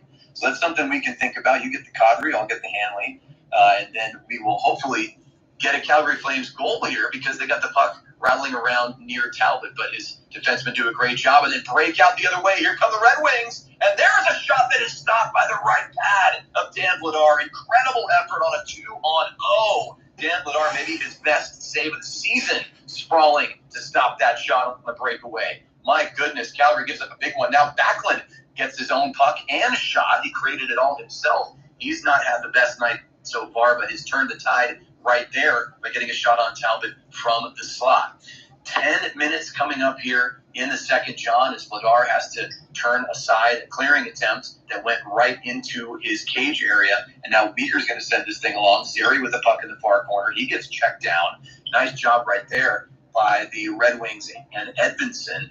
Coleman tries to dish out some punishment right there, but the Red Wings will still come away with it. Inside, 10 minutes to go now in the second period. We've crossed the halfway point in regulation. Cooper Hopkins on the play-by-play alongside John Otts, who's got the color. And the color red right now is all I can see because the Red Wings really have had the majority of the run of play here. As Weegar backhands the puck along, Zary now loses it. It's bouncing in front. Weegar has to do some cleanup. The Flames cannot get it out of their own zone. Red Wings with DeBrincat trying to find their way into another scoring opportunity. The shot clock has evened here, but the Red Wings still hold the lead here as DeBrincat gets shoved around by Weegar and Coleman. Coleman looks down. The puck is suddenly on his stick. He flips it down the ice. Nice draw weight, as Derek Wills, Flames play-by-play man, likes to say. Great draw weight from Coleman allows his line to get the change. Now the Flames trying to get out of this one with Rasmus Andersson back on the ice. Haven't said his name too much in this period. The Flames are going to try to break out here. 9 minutes to go. Skating forward is Rooney. Rooney on the forehand. That left-hand shot tries to take it all the way down to Cam Talbot. Talbot pressing up against the post. Battle for the puck behind him. It's going to be taken by the home squad. Good stick right there by Ball, but now a little bit of a breakout on the far side. Red Wings have it with Berggren. Berggren looks to pass across, and that one is not connected with Valeno. They are able to keep it in, though, in Detroit now. Boy, a little bit of a trip right there. It looked like maybe two skates get tangled up as Kevin Ball goes down for the Flames. Maybe a hand should have gone up there. Could be my bias as well. I'll let John weigh in when we get a stoppage, and get a stoppage we do. I'm going to grab some water, John. Tell me what you're thinking here as we get a little break with 8:26 to go. Yeah, we definitely could have had one there as Casper got his legs underneath. Ball takes him out, and then a big hit on the other end. But Michael Rasmus gets absolutely robbed by Dan Vladar as he goes from the left to right post beautifully. Yeah, that was an exceptional play by the Red Wings to get into that position. And boy, Vladar read it so well. Slides across, and I think luckily for Vladar, I mean, he did all he could to get in position, but Rasmussen just not able to elevate that final shot attempt as much as he probably would have liked to. I'm not saying he needed to roof it, but you need to get that maybe, 2.5 feet up off the ice, and was not able to do so. Therefore, you get the save, and the Flames keep themselves within one. But they really haven't looked all that dangerous, John, I have to say. They haven't looked like there have been all that many legitimate opportunities to tie this game at one apiece. I'm not going to disagree with you there, Cooper. I think the only thing for me is the glass half full. As a Red Wings fan, I can say this. I was a little bit skeptical going in because if you remember that game a few days ago for the Calgary Flames against the New York Rangers, they had 55 shots on goal, and they just played incredible. And I was wondering going in if the Calgary Flames were going to be able to do maybe 40, 50% of that, because the Red Wings of the games that I've watched, a lot of the ones I saw, they get outshot heavily and outchanced. And right now they seem to have a much better defensive effort. This looks like anybody's game. Yeah, it really is. And I mean, I think what we've noticed here too is something that you spoke about relatively early on. I mean, I just wanted to get some of your insights about the Wings. And you said, hey, score more and don't take as many penalties. Well, what have the Red Wings done? Right. Of course, they have the one goal. And as a Red Wings fan, you want to see them build upon that. They've been very, very close, much closer than the Flames. But what has been the foundation of that? Staying out of the box. They have that checked tonight, as there's still a lot of game to play, but they have been very disciplined so far. Yeah, Dylan Larkin, just the one hold against Kevin Rooney. I really don't think he could do much. Again, we've had open-ended action. You're doing a great job in the second period. I'm hoping your voice will be able to handle it all, but we haven't had any penalties in the second. It's been clean, and it's been a really good game so far. I'm glad we did this one. Yeah, absolutely. I'm glad we had the chance to do it, and we just got a little package on Sharon Govich, who has not been all that noticeable in this game, but does have 4 points in the last 3. Flames would love him to get going tonight and get going. We have here with 8:10 to go in the second period. Of course, I'm corrected immediately as the play is whistled down for offside. It's another offside by the Flames. Well, we get to stop it right at 8:10 for me, so I'm happy with that. So we're all around that same side again. Cooper's probably a little bit ahead of me, so hopefully I can bring in the rest of the color here for the moment. Maybe I'll take the home ice advantage and take the last 10, and then I'll give it to Cooper in the February side when they meet at the Saddledome. Yep, absolutely, John. And boy, nice slow-mo replay right there by Sportsnet. That was clearly kept in by Blake Coleman on the blue line, but still, the offside whistle went, and the face-off was actually won by the Flames. So not too much damage there, but they do have the puck now. They are chasing down the puck now in their own end with Rasmus Andersson. He's battling right there with I believe it's Rasmussen or Rasmussen. Rasmussen, John. It sounds the same. It's just Scandinavian sounding things that are coming out of my mouth. And right now, Dan Vladar has the puck. He sweeps that one off with blue paint. And a little bit chippier, John. You predicted it. Michael Backlund, captain of the Flames, was in there. And Vladar, cool and calm, has his back to the action. Things are getting going here. Yeah, they are. And again, I can say this because I know sometimes we've covered a lot of these games with the Flames. It's hit or miss with Dan Vladar, and a lot of the only misses because sometimes there's not been good defense out in front of him. I think Dan Vladar has been really good this year. He's been good in this game. Yeah, he has. This could be a very different scoreline. It could easily be 3-0. I know that once he was beaten and the post helped him out, but that's the life of a goaltender. But it's only 1-0, and that's in large part thanks to the excellent work so far of Dan Vladar. Now, Rooney really battling for that puck in that defensive zone faceoff. He will not win it. There's a shot from distance, bounces through bodies, and on cue, Dan Vladar makes a huge stop on a tough shot. Weegar gives a little tap on the backside saying, hey, great job, pal. Yep, right on cue for big number 80 there as he continues to try to get the job done. Red Wings, they say they lead on the shot board now, about 13-11 here, so shot opportunities have been hard to come by. As Cooper and I said, it's been a little bit chippy at times trying to get going, and now we're picking up the physicality. But right now, a good old-fashioned battle between these two. Yeah, definitely. Boy, that got the backside replay shot angle right there, and that was a completely redirected puck. It was going wide to Dan Vladar's left and came on right on goal, and he makes a good stop in the breadbasket. Now the Flames do a good job of getting possession in their own zone. They're going to chip this one forward and try to chase it down, but nice job by the Wings right there to clear things out of their end, and it's back to neutral ice. Skating backwards there is Weegar. He looks forward for Backlund. Backlund gets it ahead, and they cannot connect in the O zone, so the Red Wings are going to send this one in from the center red line with under 7 minutes to play now in the second. 1-0 Red Wings. Has been that way since the power play goal in the first from Detroit. Flames have been a little closer. Now we've got some players tied up. It's Weegar, and John didn't get a number there, but I think it might have been DeBrincat for the Red Wings. No call either way. I'm a little surprised here, unless we have a delayed. Do we have a delayed penalty that I'm missing? I don't see one. I don't see one right now as Kadri sends it in. Wow, I think both players making overtures for a whistle right there, but maybe they just canceled each other out. It was just one of those moments where the referees didn't see cleanly what took place. But yeah, Weegar definitely calling for a penalty, but we play on at 5-on-5. And again, another example of the Red Wings staying clean. Other than that one, there's a stretch pass ahead that's just out of the reach of Edmondson for Detroit. Now the Flames will come out of their own end, try to break this thing forward and get to the neutral zone with the puck on Kadri's stick. Tries to pass to himself. He's held up there. Another potential penalty call, but nothing doing. That must have been a clean check. Thought there might have been a hold, and I am corrected instantly. 5:50 to go here in the second. Now the puck behind Weegar, and a little dipsy-do right there. Matthew Tkachuk but the shot never really came out cleanly. And now Pospisil, as he goes down to his rear end, is able to push that puck forward for Calgary, and they collect in the offensive zone. Nice toe drag right there by Zary. Again, he is showing that skill. John talked about those hands. You just saw a little example right there, and that does well to keep possession for his squad. Now, Huberdeau, who's had a tough game with multiple penalties, he is doing a good job right now of keeping possession for the Flames. They'll take a shot that goes wide of Cam Talbot to the right. We do have an icing potentially coming up. Who's going to get there? It's going to be Rasmus Andersson for the Flames. And looks like Zary shouting at the referees as well here, John. I think the Flames are getting a little frustrated. They're not getting any calls. I don't blame them. And again, I'll be just completely neutral here on this. I think there should be a couple Detroit penalties here, especially for a tripping toward the right side. The Brinket and Weegar, they get all tangled up. That's the one I see again. But I think the Flames probably already should have a couple here, as this second period has been clean according to the refs, but I don't think so. Yeah, that's fair of you. I mean, you and I always talk about this, and I think we try to behave this way. You know, want to keep that professionalism, right? Want to stay neutral when we can. And I do see at least one, especially in the Weegar, that Weegar clash, where his stick was held, and that should have been a 2-minute minor against the Red Wings, I should say.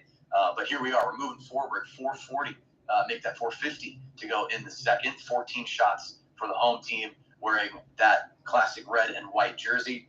That original 6 action going on, and then we have the Flames with 11 shots here, and their road away jerseys with the white and red shoulder yoke. Now Zary's going to try to do it alone again. He's taking on 3 Red Wings. He gets pushed down.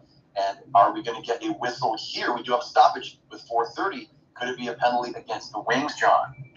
I think we're finally going to get one. That one's probably more of a makeup than the others. I will say that. I think Calgary is going to go on the power play, but I'll double check.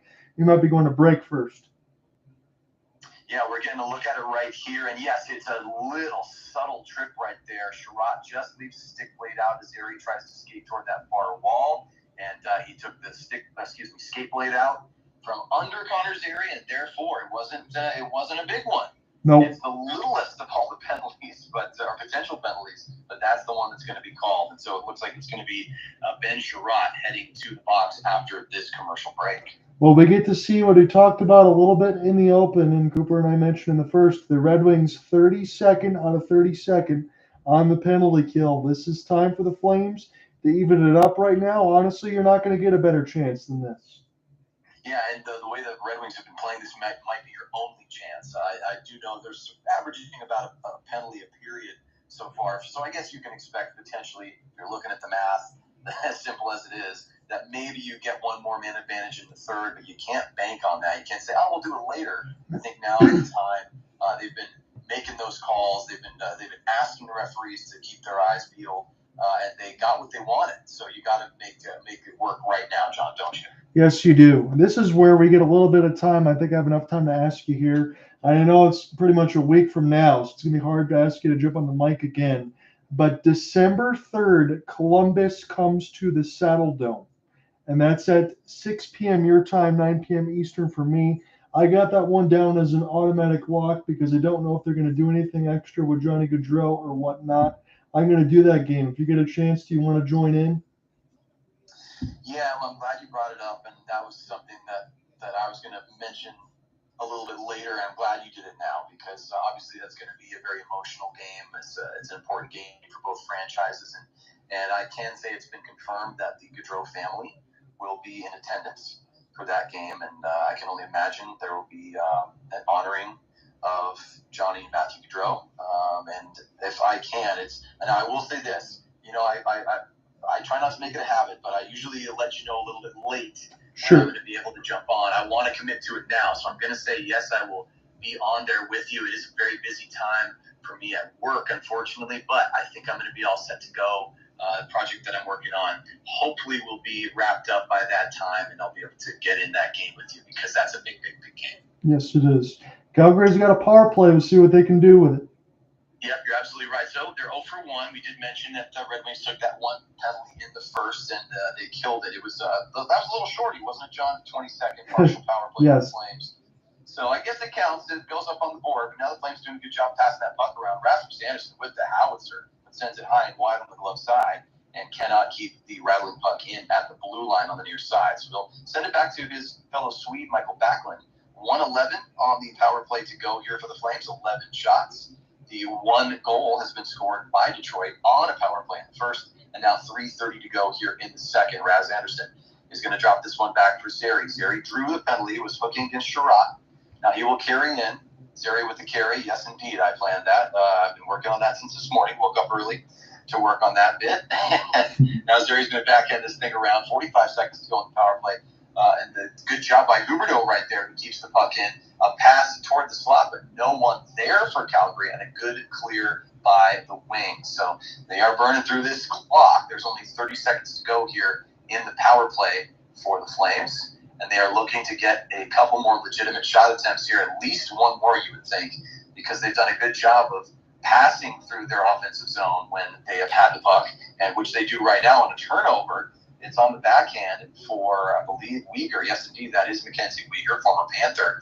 And he looks back to the point. That's to Huberdeau. And then a wrister right there is off of the skate. That's deflected nicely by Hall. So 3-2, 1-0. There goes the man advantage. And that clearing attempt is right on Vladar. You could almost count that as a shot, full length of the ice.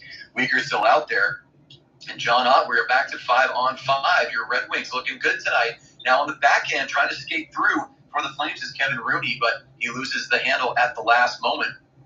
Flames do a good job right there of regaining possession in the neutral zone as time ticks down in the second period. 2:05 to go on the clock. Back to the right point.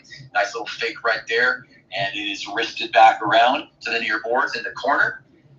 Being battled for right there by Joel Hanley. Again, I'm just looking at that jersey. I'm thinking, all right, Joel Hanley, that might be the deal. There's Lomberg. He's making himself known right there. Puts a big check on a big man, Simon Edmondson. He didn't move too much, but Lomberg still made the effort. Now making the effort again is Rooney. He'll pass back to a defenseman at the point. Puck rattling around. Lomberg's on the forehand. Now tries to cut it to the other side in the corner in the offensive zone. 90 seconds to go here in the second. John Sider will pick up. Goes for that cross-ice angle pass right there. Bounces it off the glass, and then the puck, it flutters up to Vladar again. I'm not sure if that was off a stick or a skate, but he makes the glove save. It should have been 2-0 right there. Oh my goodness. Good luck there for Dan Vladar to be able to make that save. I'm not even sure how he tracked it. No, that was a wacky play right there. So the puck comes in, almost a dump-in attempt, and then there's a half one to you. Yes, that was a shot on right there. And I'm having a little trouble with that number. So as we get the replays, John, let me know who got that second shot attempt, because that was a beautiful play right there and maybe Vladar's best save of the game. I think Jonathan Berggren got an inside step on Hanley. Yeah, I think you're right. And I do mean that. I'm remembering Vladar's save with the right pad from our previous period where he had to slide across and make a save on a 2-on-0. But because of the circumstances right there, it was completely unexpected. And he makes the save with the glove. So great job by number 80 and keeps his team within one. So 95 seconds to go here. John Ott's got the color. My name's Cooper Hopkins. I'll finish the play-by-play here in a second, then we'll divvy things up for the third after the intermission. Flames would love one or two more opportunities here to tie this game. They do have possession on the stick of Kevin Ball right now. The big defenseman is looking for a teammate, dumps it off to Pospisil. Pospisil tried to float one in between the circles. Good job right there to stop the puck by Petrie. Now, Petrie with the cross-ice pass, and it again, John. Boy, the puck is just like magnetized to the blue paint where Dan Vladar sits. It slides right through those circles, and he has to make the glove stop. It'll be an O-zone face-off for Detroit. Who did is now Lucas Raymond trying to exchange some words there alongside Calgary. But you're absolutely right. The Red Wings are just making sure they're driving right to the crease, trying to obstruct the vision of Dan Vladar, who's been really good in this one. He stopped 17 of 18. Talbot's on track for 12 of 12. I'll be completely honest here with you, Cooper. I don't recognize this Red Wings team in this defensive effort. This hasn't been here all year. Yeah, and I think we're seeing the tables turn. It's a sort of a flip of what might have been expected, at least on paper, that there would have been some defensive struggles for Detroit and a little bit more offensive prowess for the Flames. But we're seeing defensive strength for the home team and a little bit of a question mark, maybe more than just a little bit. I think a big question mark for the visitors in Calgary. Now, less than 15 minutes to go here, seconds to go here in the second period. Puck comes out to the right circle, loose in front. Vladar makes a stop again with the paddle, and the Flames are just going to try to get out of this thing. Here comes Sharon Goverstill, wanted to do it himself. 2 seconds, 1 second, and the clock will expire. So no shot on that last push by the Flames, and it is 1-0 going into the second intermission. I will say it's only that scoreline thanks to the Flames netminder. Absolutely. There really isn't any other way that you can slice it. I talked about it a little bit for the Red Wings and their upcoming games. And between New Jersey and Vancouver, the New Jersey game is going to be Friday. The Vancouver game's a back-to-back. You got a 12:30 start, a 3:30 start. You got some odd start times with the holidays. And the mix of that, can the Red Wings take this defensive effort, win this game, and bring that into some of the others? Because if they do, that also takes some of the other questions I have.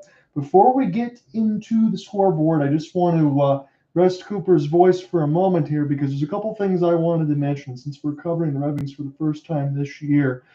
Now, this was not a rumor. This was actually shot down by general manager Chris Ilitch. If you do remember Mike Ilitch, who was long since in past, he was the one that also, Tigers, Red Wings, not afraid to bring in guys like Miguel Cabrera, Prince Fielder, spend the money. Same thing for the Red Wings when they needed the players.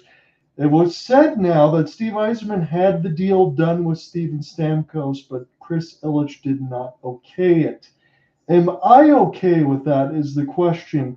I don't know. Nashville has been struggling, but I don't want to say everything is hindsight. If you don't allow your general manager to get the type of players that he wants on the ice, then what are we even doing here? Yeah, it's a great point. That's a great point, John. I mean, not to keep you on the spot, but you ended your last thought there with the question, what are we even doing here? Do you have any sort of an answer to that question? I mean, do you feel like Ilitch knows what direction this team should be headed? Do you think that he's in lockstep with Yzerman, or do you think things are getting a little squirrely on the executive level? I think things are getting a little penny pinchy, to be fair, between the Tigers and the Red Wings. I don't want to jump right into the Tigers here, but Tarek Skubal's a free agent after this season, and he's going to probably want 7 or 8 years at $40 million. So you're going to have to figure it out between both of these teams, because both of these teams should be on the rise. Yeah, you're absolutely right, John. And Skubal, so talented. I mean, I would expect to see him in a Tigers uniform. I mean, they should not pinch pennies there. I would expect to see him as a Tiger for many seasons to come, and rightfully so. One last thing for me for Detroit, and then we will go on the scoreboard. The first thing was true. The rumor is this. Derek Lalonde, the head coach for Detroit's on the hot seat because of the way that they played to start, but the rumor is Joel Quenneville. I don't know if I like that one. I don't know if I want to do. Todd McClellan's still available from the LA Kings. I do like him. I think he's a good coach, because the St. Louis Blues didn't mess around, because they got rid of Bannister within 48 hours and got Jim Montgomery, who was on the coaching staff of Craig Berube in 2019 when they won it all. Yeah, I mean, let me ask you this, and it might be a tough question to answer. Do you think that a coaching change is needed at all? I think, Cooper, this is the point now between the upcoming New Jersey, Vancouver, Boston, Ottawa, Colorado. If the Red Wings go on a run here and they can take, let's say, 4 or 5, you leave it alone. If they start to struggle and they drop probably 4 or 5, I think you might have to consider it, because I think the expectations for Detroit were to be a playoff team. But let's also say it this way. Did you and I expect the Washington Capitals to go out and get guys like Jacob Chychrun or Logan Thompson? I thought that Washington might be on their way out and on the downturn. I know Ovechkin is injured, and that's unfortunate, because he looked like he was going to break the goal-scoring record of Gretzky, but they're a heck of a lot better. New Jersey's rebounded. So what's left for Detroit? They're going to have to start getting going on their horse here if they're going to even get in.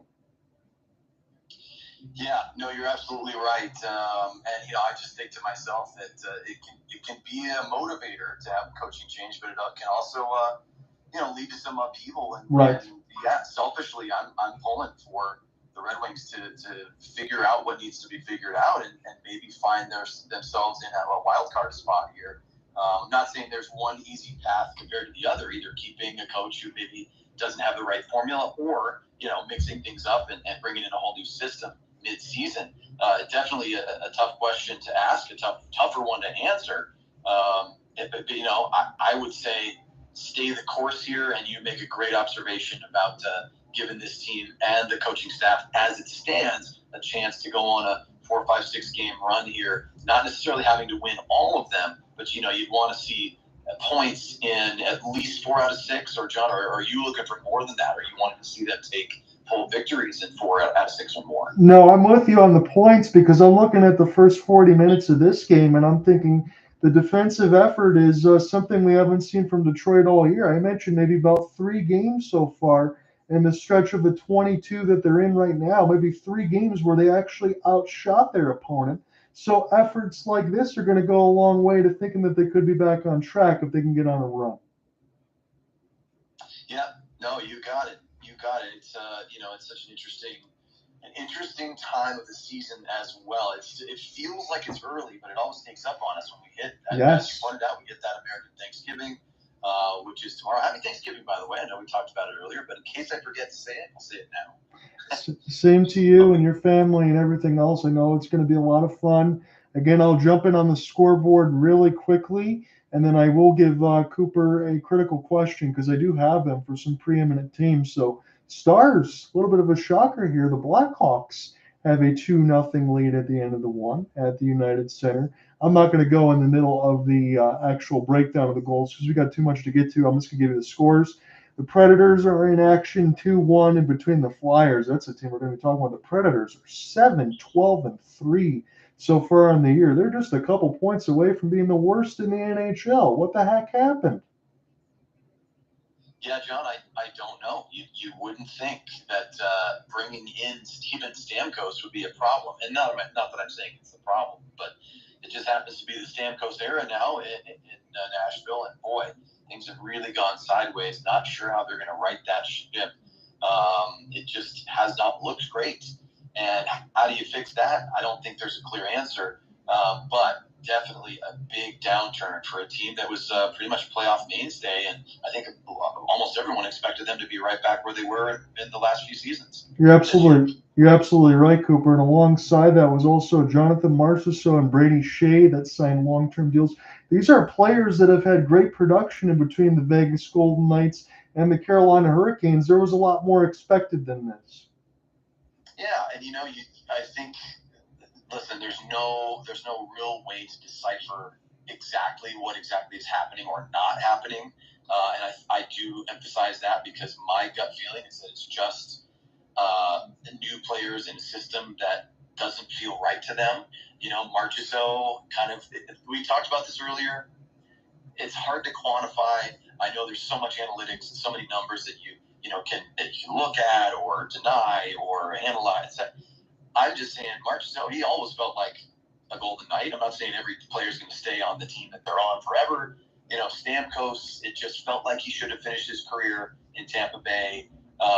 Shea, I think, makes a little bit more sense to me. But for those other 2 guys I mentioned, and it's not that simple. Obviously, we want a simple explanation to try to make sense of it all. But it just feels like the players have not come together, and the results are right there, or I should say not there, in the standings. No, it's not. And as Cooper said, again, it might not look like there's been a lot of games played so far, but it'll sneak up on you quickly in the Central. And that's a bloodbath if you want to try to make some headway in the division. The Canadians and Blue Jackets are tied at 2. That's at Nationwide. Penguins still got a big lead over the Canucks, 5-2. They're just getting going in the third. Bruins and Islanders tied at Trace. The Panthers at home against the Maple Leafs. This is a big one. This is where I will actually stop, because Sergei Bobrovsky has not had the greatest start to the year, but he's been excellent in this game. 20 of 21. Alexander Barkov, the former U of M man, Mackie Samoskevich, and Sam Reinhart already has 17 as he scored shorthanded. The lone tally for the Leafs comes from Mitch Marner. Yeah, John, I think Mitch Marner is actually looking pretty good these days for the Toronto Maple Leafs. And I know he's been maligned a little bit, but the Maple Leafs are hanging together. They're hanging strong, and I think that they're going to be around when playoff time comes as well. Talking about teams, and Cooper and I aren't necessarily saying this, we didn't get a chance to do the free agency show last year. This would stem into 2 years ago. But I threw a critical question to Cooper, and it made it sound like I was a crazy person. We both agreed.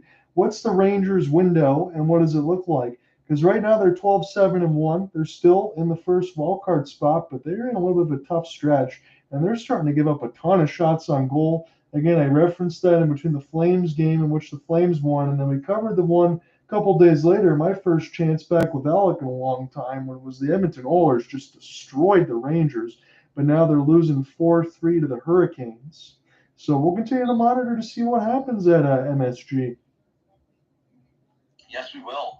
I always have fond memories of that playoff series that we called a couple years back, and I think you and I probably both expected them to be one of the better teams in the NHL this year, and they certainly are.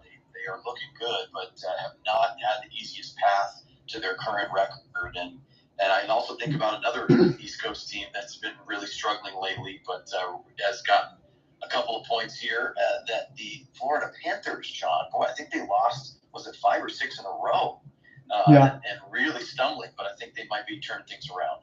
Yeah, because alongside, don't forget, they lost Anthony Stolarz, who's probably in goal now for the Leafs, who has been really good when Bobrovsky was masterful. Now you go back to Spencer Knight, who has been a good addition for them. Just a couple other scores really quick, and then I'll get in the critical question. Blues all over the Devils. They're still in the third. That one 3-0. And then the Wild, who continue to have a great year. Again, we'd be talking about them a little bit more if it wasn't for the Winnipeg Jets. They're 13-4-4. They're up 1-0 against the Sabres.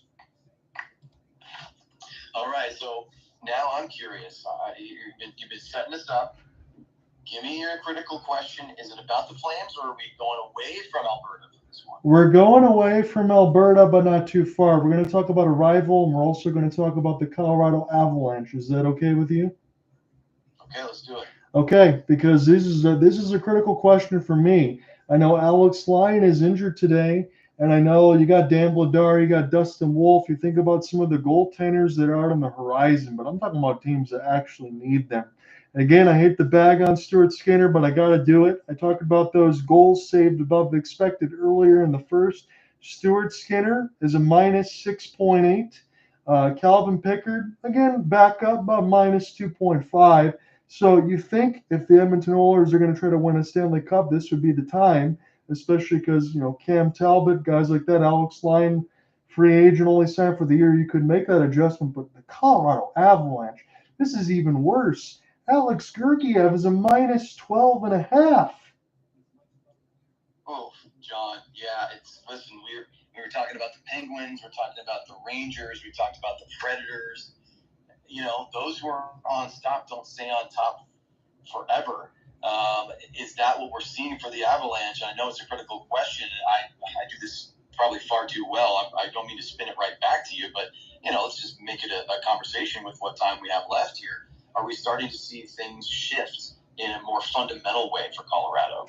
I think we might be seeing them, because it sounds so crazy when you think about Nazem Kadri, who's now Flame. But how many times did we reference that? I thought we did it right. We were saying the window was just beginning, and maybe not getting multiple Stanley Cups in a row, but maybe like 2 within a 5-year span. But now, no goaltending whatsoever to speak of. They're not even getting AHL level goaltending.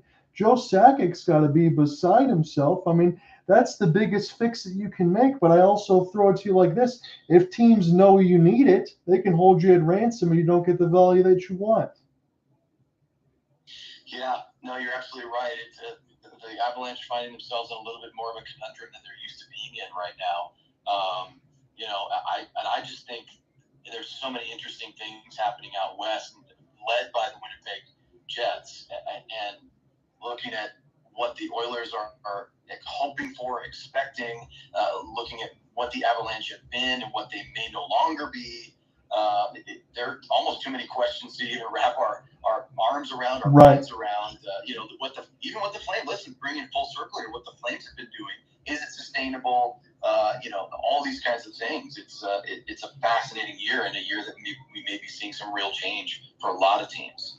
Yeah, and Cooper, I hate to say it like this, but I think I have to. Like I mentioned with Alex Lyon, You got what we talk about, John Gibson. I know you and I haven't, but we've heard that name for how many years now? And he's still in Anaheim. If you're a team like Colorado or Edmonton and you need goaltending help, you've got to go and make a change at some point at the deadline, correct? You can't leave it as it is. I mean, yeah, you would expect numbers will rebound a little bit. You can't be minus 12 and around goals above expected. You could say maybe 5 or 6, but that still doesn't make you a good team. Yeah, no, you're right. You're right. And I think there are these moments, especially I think it's especially difficult mid-season, but it's when it has to be done. It's when Right. The business of hockey doesn't stop just because your current roster is playing games. These GMs and these executives have to make difficult decisions and look in the mirror and decide the fate and future of the franchise. Do we want it's the Penguins conundrum? Do we want to try to squeeze every last drop out of this thing, or do we need to be more proactive and make a change? Well, there are benefits and drawbacks on both sides, and now it's just so fascinating that so many franchises seem to be in this spot this year. Yeah, you can put, as you mentioned, Colorado and Edmonton at that. New York Rangers are thinking about it with all the moves that they made. Would they really move somebody like Mika Zibanejad and Chris Kreider? Because if they're going to do that, it's got to be dollars in, dollars out. They don't have any cap space to really make those moves, but we're getting to the point where everybody's getting older. You got teams like the Islanders that are probably in the, I don't know, just muddling in the sense of even if they do make the playoffs, they don't expect much.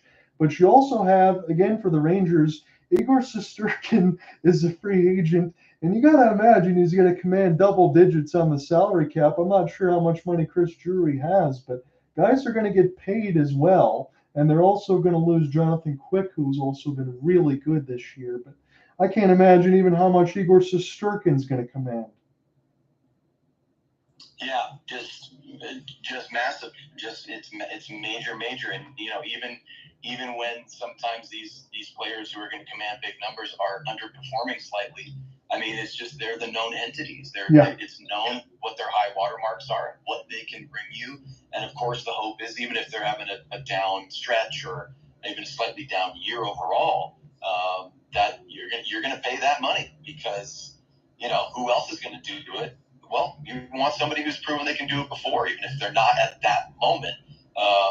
Really interesting, John. So you were right. Critical questions indeed. Yeah, I wanted to bring that up. And again, if you're talking about the Boston Bruins tandem that it was last year for Jeremy Swayman and Linus Ullmark, that has not been very pretty. And those are the two preeminent goaltenders in Boston. Again, Swayman got his deal. Ottawa Senators still sit at 9-11-1. How stupid do I look every year when I keep saying this could be Ottawa's year, because they were in the same stench where they bring in a bunch of good players and they can't seem to figure it out. So you could talk about it one way and slice the knife and say there's a lot of teams that are kind of stuck together like glue right now as far as where they are in the standings. But as the weeks go along here, Cooper, and we push toward December, that's going to start to separate. We'll find the haves from the have-nots. You are correct, and I'm just taking a quick peek here up at the screen, looking at the Sportsnet feed, and we're looking at the big saves made by Dan Vladar, and there have been several. And don't forget Cam Talbot on the other side. He's made a couple as well, but Vladar has really been the one who's been most active tonight, and we will see what he looks like in the third. But my guess is that the Flames are going to need him, and not only just to keep the puck out of the net, he's going to need his team in front of him to make a little bit more of an offensive push to give him some breathing room. Yeah, that's what I think. Especially, you're right. The Flames have got to start pushing this the other way. A little more east-west here that I'd like to see, and I think that they can do so. But the Red Wings have played a much better defensive game than we've seen all year. Is that sustainable? Because I agree with you on Talbot. He's going to be locked in. Do you want to take this first 10 and I'll close it because of the home ice? But you can do whatever you want. No, you better call it. Are you feeling you want the final 10 for the home? Let's do it. I can continue here if you want me to. And hey, we could get crazy. We could trade off every 5 minutes. We'll get wild with it. No, just kidding. I'll take the first 10 here as we are now underway in the third period here at Little Caesars in Detroit. And there is a beautiful pass across on fresh ice. And that was almost a tap-in for Detroit to start the third. And now the puck's rattling around Vladar again, just like we said, John. We're It's like it's Nostradamus times 2. We knew he was going to have to be big, and he was big within the first 25 seconds of the period, making a couple of stops right away. Detroit now up to 20 on the shot board. I don't mean this in a negative way, but what did Ryan Huska talk about in his room in the second intermission with the team? Get it going the other way so Dan Vladar doesn't have to play hero. 3 sparkling stops in a row. Absolutely right, sir. Absolutely right. And this is looking like the Detroit Red Wings picking up right where they left off. And they have some energy right here, and they have an offensive zone face-off win. So there's a pass from the near side to the far wall. It's dropped back to the blue line and slapped from that half board right there, picked up by Tarasenko on the rebound. Wasn't able to get a shot off, but the Red Wings continue with their possession. Nice little bump off the puck right there by Kevin Rooney of the Flames. And now stick gets tangled up there in one of the wings down in the near corner. No call. Boy, it's been interesting on the refereeing side of things as well here, John. Some things you think would pick up a whistle don't. And then some of the smaller stuff that might get left behind has drawn penalties tonight. But no call there as some players got tangled in the Flames end. And we are getting underway here in the third with Hanley. A pass over to Connor Zary. We'll see if Zary wants to dipsy doodle. He does right there. Nice job going forehand, backhand. Takes it to the near corner in the Detroit side of the ice. Flames just looking to try to get some shots here. They only have 12 for the entire contest. Puck comes out after being kicked free in the corner. And now DeBrinket's going to try to go 45 degrees right there, and he will get it to the neutral zone, but the Flames try to break it up there. Dump and chase attempt falls off of a body down to the ice right there. Huberdeau, boy, he can't find the puck right there. He's had a bit of a struggle as well. Just really in his tenure with the Flames, has kind of never, John, really found his full game. And that is what Calgary fans are so desperate for as we get an icing here. Again, too easy to put everything on number 10 in white tonight, but he just hasn't been at the top of his talents in this contest. And I don't want to bag on him too much, but it brought into the point that was made to me by Ken Daniels and Mickey Redmond in the Open. 85 assists in that first year alongside Alexander Barkov there in Florida when he had the breakout year. 85 combined assists with the Flames in his 3 years combined. Yep, you're absolutely right there, John. Sorry, I had a little quick button issue on the mute side of things over here, but got it back and got it going. We're now 2 minutes into the third here, and the Red Wings have the puck now centered in between the face-off dots, and then a centering attempt from the blue line flutters off a big stick blade and up into the netting. So we will have a whistle here for stoppage of play, and a face-off coming to Dan Vladar's right, I believe. You can say this honestly as a Red Wings fan or a fan of either one of these two teams and say, hey, look, this might be a low-event type of game. That's exactly what the Red Wings need right now to be able to have more of these games like this. So good on them, but they still got 17:50 to close. Yep, absolutely right. It's been a tight contest here. Now puck bounces around in front. Dan Vladar down on his backside. There was a wrister attempt. Now the puck fluttering to Vladar's right again. Vladar was down on the ice. One of the Red Wings goes down on the ice. Again, no call. I thought that would be a penalty against the Flames, but we play on. So just a unique flow to the game right here. Now Talbot covers the puck. More bodies down. And we do have a stoppage for the coverage. Weegar is now back to the Flames bench looking like he is not feeling 100%. I'm going to tell it to you right now because we're watching alongside Cooper and myself here. If you're a player on the ice, whether fair or unfair, you better keep your head up because these refs must have dinner dates pre-Thanksgiving. Yeah, apparently so. They're just trying to get to the turkey here. It is happening on American soil, so they must be American Thanksgiving on their minds. And that was a nice face-off win in the O-zone by the Flames. Sharon Govich swings this puck around to the near boards where Rasmus Andersson pinches in from his defensive position, but is unable to come away with the puck. Now rattling puck will go back to Sharon Govich. Backlund with it as well. He's had a bit of a struggle tonight, and there's a good pass that is sent down for a one-time attempt, and that is a bit of a weak shot right there. It rattles its way down to Talbot. He looked to cover, but I think things were loose. And so, again, we play on. Flames now get a nice cross-ice pass to Sharon Govich. There's a wrister that I think went off of a leg, maybe just over the top and off the glass. Yep, we'll go with the second one there. So Sharon Govich's shot ends up all the way back down on the big paddle blade of Dan Vladar, and he starts the breakout for his Calgary teammates. 16:30 to go here. Cooper Hopkins working the first half of this third period. John Ott, I like it. He called it the home 10. The final 10 minutes of this third period, he'll be on play-by-play, and I will take the color, which will be bad news for anyone listening, because he's got the great stats and the great news and the great insights. I just sort of talk. I'm just here to prop him up, everybody, keeping him on the mic. And there is a nice active stick right there. Great poke check by Hanley, I believe, the defender for the Flames. But the Detroit Red Wings now buzzing around it with possession to Vladar's left. There's a sharp angle shot turned aside by number 80, and the Flames will come away with it here. 21 shots make it 22 for the home squad, 13 for Calgary. That shot clock was pretty close in the second period at one point, John. Now it's a pretty yawning gap, and we're going to get a stoppage here and a face-off. Justin Kirkland, I believe, is offside. Yeah, I'm not really sure what to say again, everybody. This is the first time I get a chance to look here for the Red Wings and officially cover them. And as I mentioned, I don't recognize this team defensively. It's just been north-south all the time. They get the action all across, but I've seen attention to defensive detail and a Calgary team that has played very well over their stretch. They're just struggling to find offense today. Yeah, you're absolutely right. And there is a defensive zone draw for the Flames that they cannot corral. And the Red Wings will shoot this one in, but it's deflected and up into the netting. So another stoppage right away.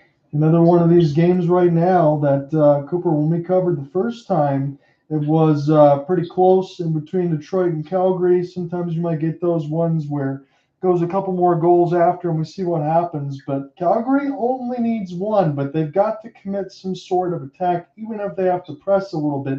Dan Vladar's played well. They got to try to get some shots here. Yeah, you are right. It's that simple. It's the irony of what you said about the Red Wings earlier. I wish you would have said it about Calgary. Score more and stay out of the penalty box. That's been the problem tonight for those wearing the Flaming C. And there is a shot through traffic by Weegar, Romanov from the near board. 62, not 52, LOL.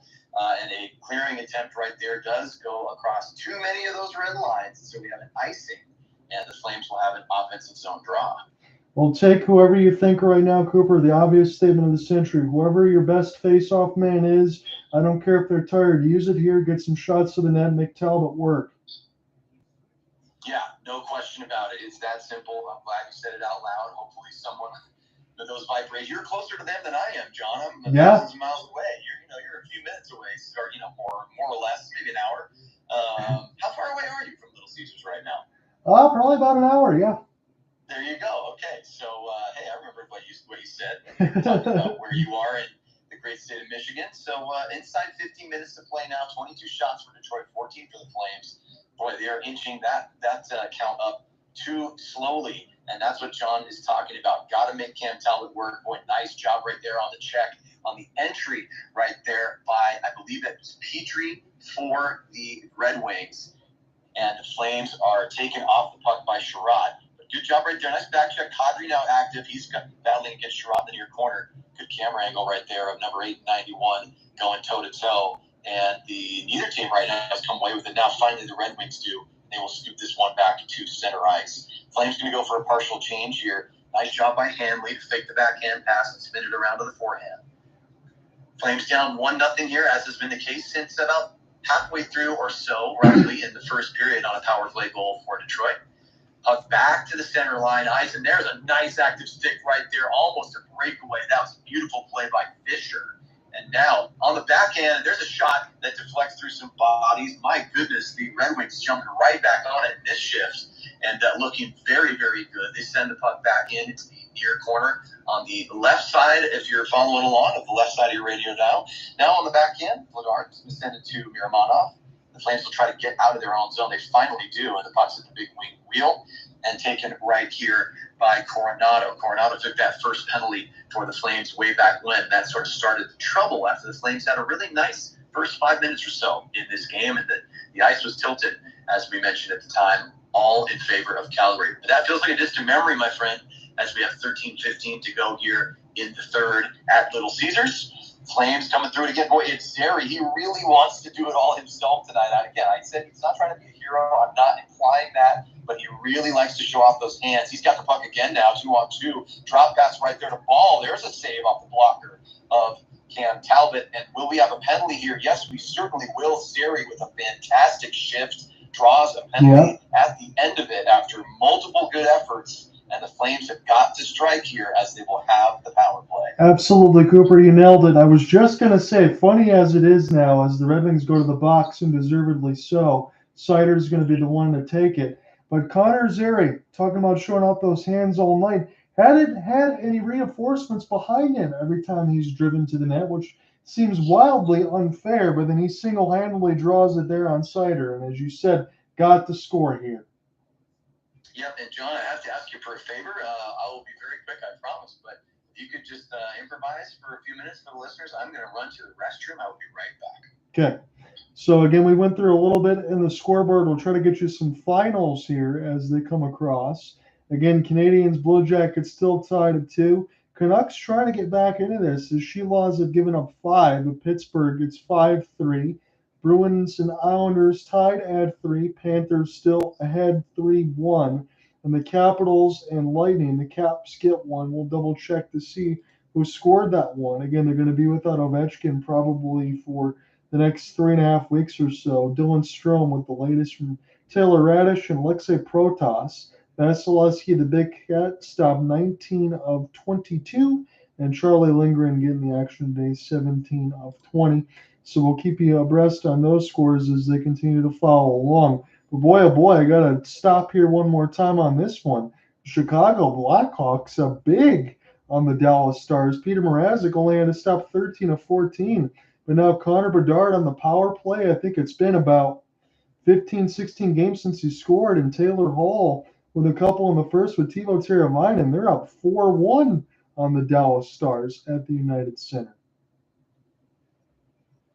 Hurricanes, that one does go final. They'll take a 4-3 win over the Rangers as they drop another one. Yeah, John, thanks for the time right there. And I heard you in the last couple ones. Yeah, it's surprising. This is to what we talked about during the break. Some of these teams that are not used to losing in the fashion that they are right now, they've got to turn things around, and it's going to be easier said than done. Yeah, we'll see, because the Dallas Stars are getting beat up now with the Blackhawks. It is a surprise. Flames go to the power play before Cooper gets set to hand it off, so bring them some good luck. Tie this game at 1. Yeah, this is going to be almost the entirety of my remaining time on the play-by-play tonight, as long as it stays a regulation game here. But the Flames do a nice job after the penalty for tripping against Seider, and the Flames currently 0 for 2 tonight with no shots registered officially until now. On the power play, 16 seconds in, there is a shot by Coronato from a ways out beyond the circles. Nice, easy save by Calder, but good win by Coronato, diving between the legs of Larkin right there, and that got things started for Calgary. Yeah, I want to say the obvious here is Calgary actually gets a full power play to work with, nothing abbreviated. Gets a chance to get in the offensive zone and get a feel for the puck here and get things going. Yeah, you got it. You nailed it again, John. Boy, the Flames nailed it again right there with a nice ozone faceoff win, which you got to have when you're on the man advantage. They're doing a good job trying to hang on possession right now. They will be able to do so with Zary on the puck in the far corner, but it will bounce to one of the wings and be cleared neatly, crisply, and with a little bit of distance all the way down to Dan Vladar on his right. Going to leave this one for Weegar, skilled defenseman, becoming one of the brightest pieces of this Flames roster. He's going to send it down, and the puck will be floated along a little too gently right there. Nobody in the near corner, and the Red Wings will send it all the way down. Boy, great full length of the ice shot right there, all the way to the glove side of Vladar. Would have bounced in, but Vladar knows what to do. He makes a stop and leaves it for Rasmus Andersson. Inside of a minute now left, 55 seconds to be exact here in this power play for Calgary as the puck bounces from right to left if you are Cam Talbot. And now the Flames have it because Kuzmenko is going to take a risk. Boy, good speed on that shot right there. Whistles it to the right side. I think a blocker save was made by Cam Talbot. Now the pass goes back to the point. Held by Andersson. A little bit of space right there for Backlund. He takes a shot. Puck bounces in front. Going to be collected? No. Is it taken by the wings? No, it is not. It is held in by Calgary. Now from the circle to the high slot. Back over to the right side. 20 seconds to go here in the power play. Flames with a nice shift right here, but the puck is deflected away, and Weegar will skate out in the open zone of the ice where he can play the puck fairly, and he will leave it for Rasmus Andersson. Maybe time for one more push here, John. They've not capitalized on their man advantage opportunities. There's Kadri trying to float one up, and that should be another penalty right there for tripping. But my goodness, no whistle.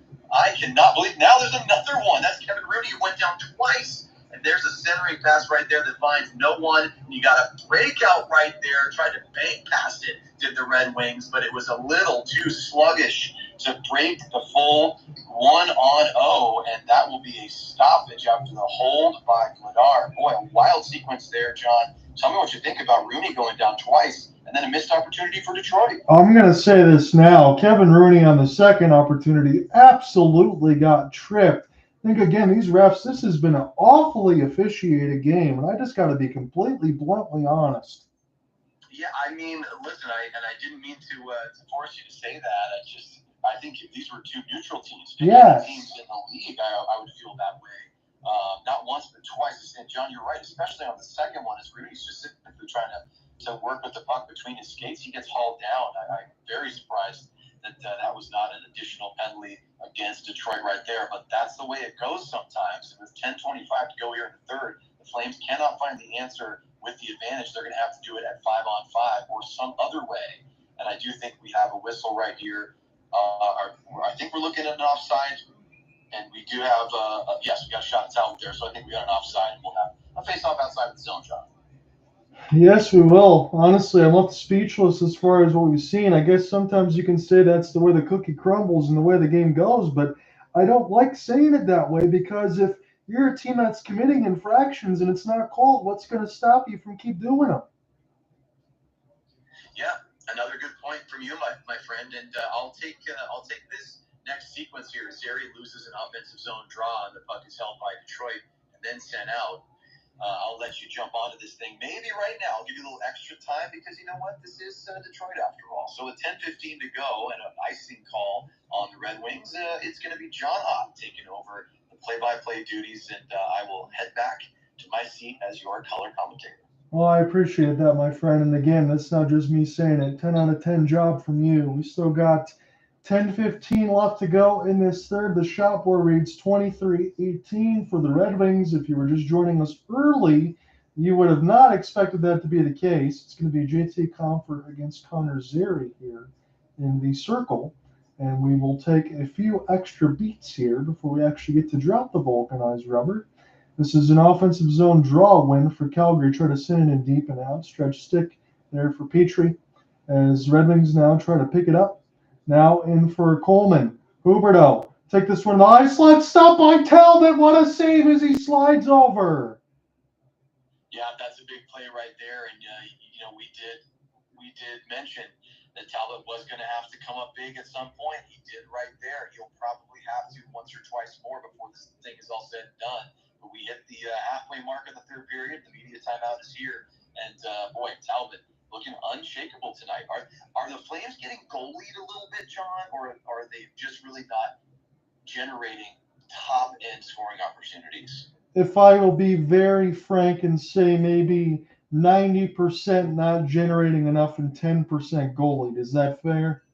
Yeah, I'd probably go 80-20. I think that Talbot has shown that he is really locked in tonight. But, yeah, I'm with you as well. I think that the Flames just haven't been consistent enough in establishing their game in the O-zone and then really generating high-danger chances. And so, therefore you have your low shot totals and you have the score, which, of course, is just 1-0 at this point. It's anyone's game. Yes. It's anyone's game, but it really feels like Detroit's been in control. And I'm not sure what's going to happen, especially with 9:59 to go, in order to get that to change. And again, I hate to just throw it right back to you, but we're having the same thought in our mind, and I'm going to point right back to the other side of the goal crease. What's Dan Vladar thinking? You got to push, please. Yeah, absolutely. I mean, this is what happens sometimes. It makes me think of, unfortunately, as a Seattle Mariners fan, where you have a great rotation, and you still lose baseball games 2-1, 1-0, 3-2. It's please just how hard is it to score 5 runs? How hard is it to score 2 runs? sometimes. Like maybe that's a little version of what Dan Bednar might be thinking. He'd never say he's a good teammate, but we can say it here. No, he is. And again, you're kind of giving me nightmares and some of the thought. But again, you get to live all that stuff every day to day. But with that pitching staff between Kirby, Wu, Castillo, and the like, yeah, it's really all it takes. You give me 4 or 5 runs, you're winning the game. Yeah, no doubt about it. No doubt about it. We're seeing the replay on the Sportsnet side right here of the only goal that was scored to break it, and he's back out on the ice again. And the Red Wings are going to win this faceoff, but I know we have the delay here, John, so I'll let you jump back in and take that play-by-play. So we'll see if the Red Wings are even going to need the extra goal or when the Flames decide when it gets closer to pull the net binder, but you just want to see one. I still think the Flames can win this game outright. That's all it's going to take, as Sider will send this one down deep. But again, as you mentioned, with the Red Wings, this is their best defensive effort, bar none, not even close. This is not recognizable from what we saw. They're just a team that continues to give up shots on goal, but we're not seeing that today, as this one's sent back in, and this will be blown dead against the Wings for nice. Yep, so the Flames have closed the gap in the shots just a little bit. They now have 19, but still, that's pretty low for 9:27 to go in the third. The Detroit Red Wings with 23, and just that one goal we keep referencing. Again, I'm going to say it. I might repeat myself here. It's anyone's ball game here. Flames just need to get 1 or 2 solid shifts put together, and I think they could make the dent. Yes, because it was only the string of 3 straight power plays for Detroit with Alex DeBrincat. That's the only goal that we still have. Not been a lot going on, as Weegar sends this around the end boards. Tyler Mock gets taken down as Moritz Sight will slowly put this around for Edvinsson. This will be flipped and across the wing wheel in Calgary. Get a chance to touch the puck in the neutral zone. Backlund takes a hit at the Coronato. Off his backhand, late for the slap shot. Traffic on in front. Knocked the stick pretty much, broken in half. Red Wings try to get this out at a 1-on-4. They're going to be able to get some reinforcements as well as one of the Flames goes down. It's Miramano now with the puck. 8:45 left to go in the third. John Hunter with you alongside Cooper Hopkins. It's a 1-0 lead for Detroit. It's been that way for a long time. Broken stick shaft near the right dot. Here's a chance. Good block by Detroit as this one gets sent down deep. Ben Chirot try to get this one ahead. Tarasenko will be a race for the puck now. Nailing it and collected by Joel Hanley for him to start. Now toward the left side red line. Huberdeau. Good pass. Good skate through. This could be a setup here for Pahal, but he really couldn't get a stick on it. Then the shot goes high and wide. That was a really good opportunity that should have been better converted. Lazy turnover. Huberdeau makes the play, but Coleman gets dispossessed of the puck. 8:05 now, thereabouts left to go in the third. Is this one sent down deep? Now Ryan Huska's squad can take a change as Pahal trying to figure things out here left to right. Flames overskate as Marty Pospisil got his stick in the way of one of the wings, and now Pospisil trying to throw a few cross checks as we're still letting play go on. The refs are not going to call anything, I guess, as this is now picked up here for Coleman off the backhand. Bounces off Johansson. Coleman tries to drive to the net. It gets denied by the right leg of Talbot. And now the Red Wings can escape the danger here. Here's a flip pass. Tarasenko. Now Larkin. This one goes up the outside of the cage as he picks it back up. Number 71. Dancing with the puck on his backhand. Working his way to the right boards. There's a centering feed. Bounces off Tarasenko's stick. He's got it now. Tarasenko. Forehand. Good feed off the back turn for Simon Edvinsson. He's a young defenseman. Loves to play offense, though. As Raymond now. Slowly in amongst the cage.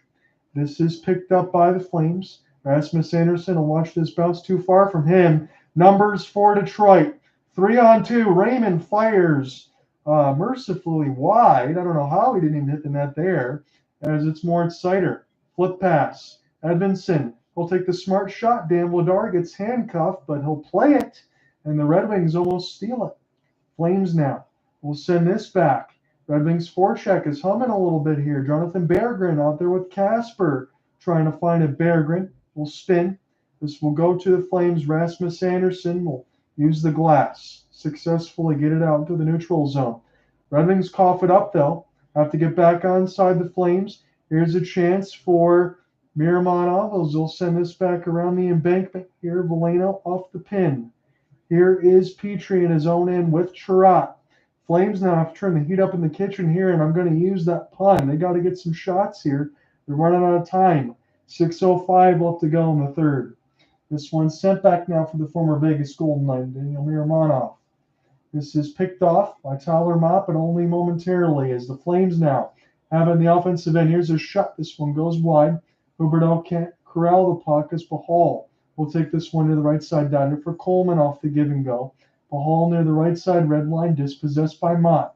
He's being hounded by Huberdeau. There's a lot of holding going on there, but again, nothing being called as this one's sent back down the ice. It's not going to be many games where I talk about officiating this much, but honestly, Cooper and I have told you the right way. There's been no holds barred, essentially, as this is now Pospisil. Finishes his check. Red Wings escape. Kopp will clear this one in near the left side red line. They'll be the first to it now. Rasmussen from Kopp. And now the Flames can look to start again left to right. See what the Road Whites and the Red Pants can do here.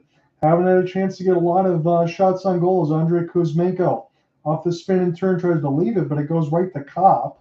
Fisher steals it momentarily. This might be a 1-0 game the way that this is going. Who knows? As Fisher, we're down to the final 5. They'll spin away from some danger. And now slowly get this ahead for Dylan Larkin. Here's an opportunity now to Sharangovich. We'll get this to an open right wing, and Talbot will see it all the way. He'll hold 4:40 left. Yeah, John, just too easy for Talbot right there, right? I mean, a shot from the half wall to Talbot's blocker side, just not going to get the job done. And we see a replay there before we get the commercials of puck sliding just past the post, that right post. So that, ironically, one of the more high danger chances. That was just sort of a bouncing puck for the Flames. But this has the feel here, with time really ticking away. We're under 5 minutes to go now. It just has the feel of a game where the Flames had what they were going to be able to give in those first 5 minutes. Yeah. And I think when they didn't score, they didn't get a lead. They weren't rewarded. In fact, they were sort of punished, so to speak. They made a mistake. Obviously, Coronato's penalty kind of sent things tumbling in the wrong direction. And it just feels like that they tumbled a little too far down the hill and looked up that slope and said, I don't know if we're going to be able to climb that tonight. Yeah, we'll see how it ends up working out, because the Flames do lose this one. They'll be 3-5-3 on the road, but they're still 9-3 at the Saddledome. So we've had some wild splits home and away. Yeah, that's definitely true. They do like the home cooking, and this little road swing here is going to be telling, though, because I think there are still lots of folks out there who rightfully wonder if the Flames can maintain this position. They're currently at least in the playoff conversation. Obviously, still early in the year. John, you had that great stat earlier about where players are at where teams are at American Thanksgiving being a good indicator of what they might be able to do for the playoff push later down the line.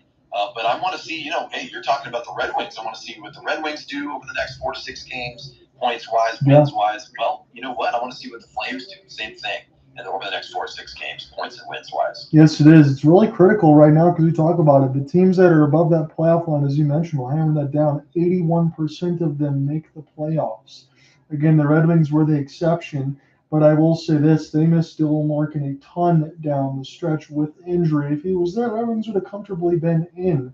And then they could have seen what they could have done against the New York Rangers. Who knows? But got a long way to go in this 24-25 season. We get a whistle here with 4:36.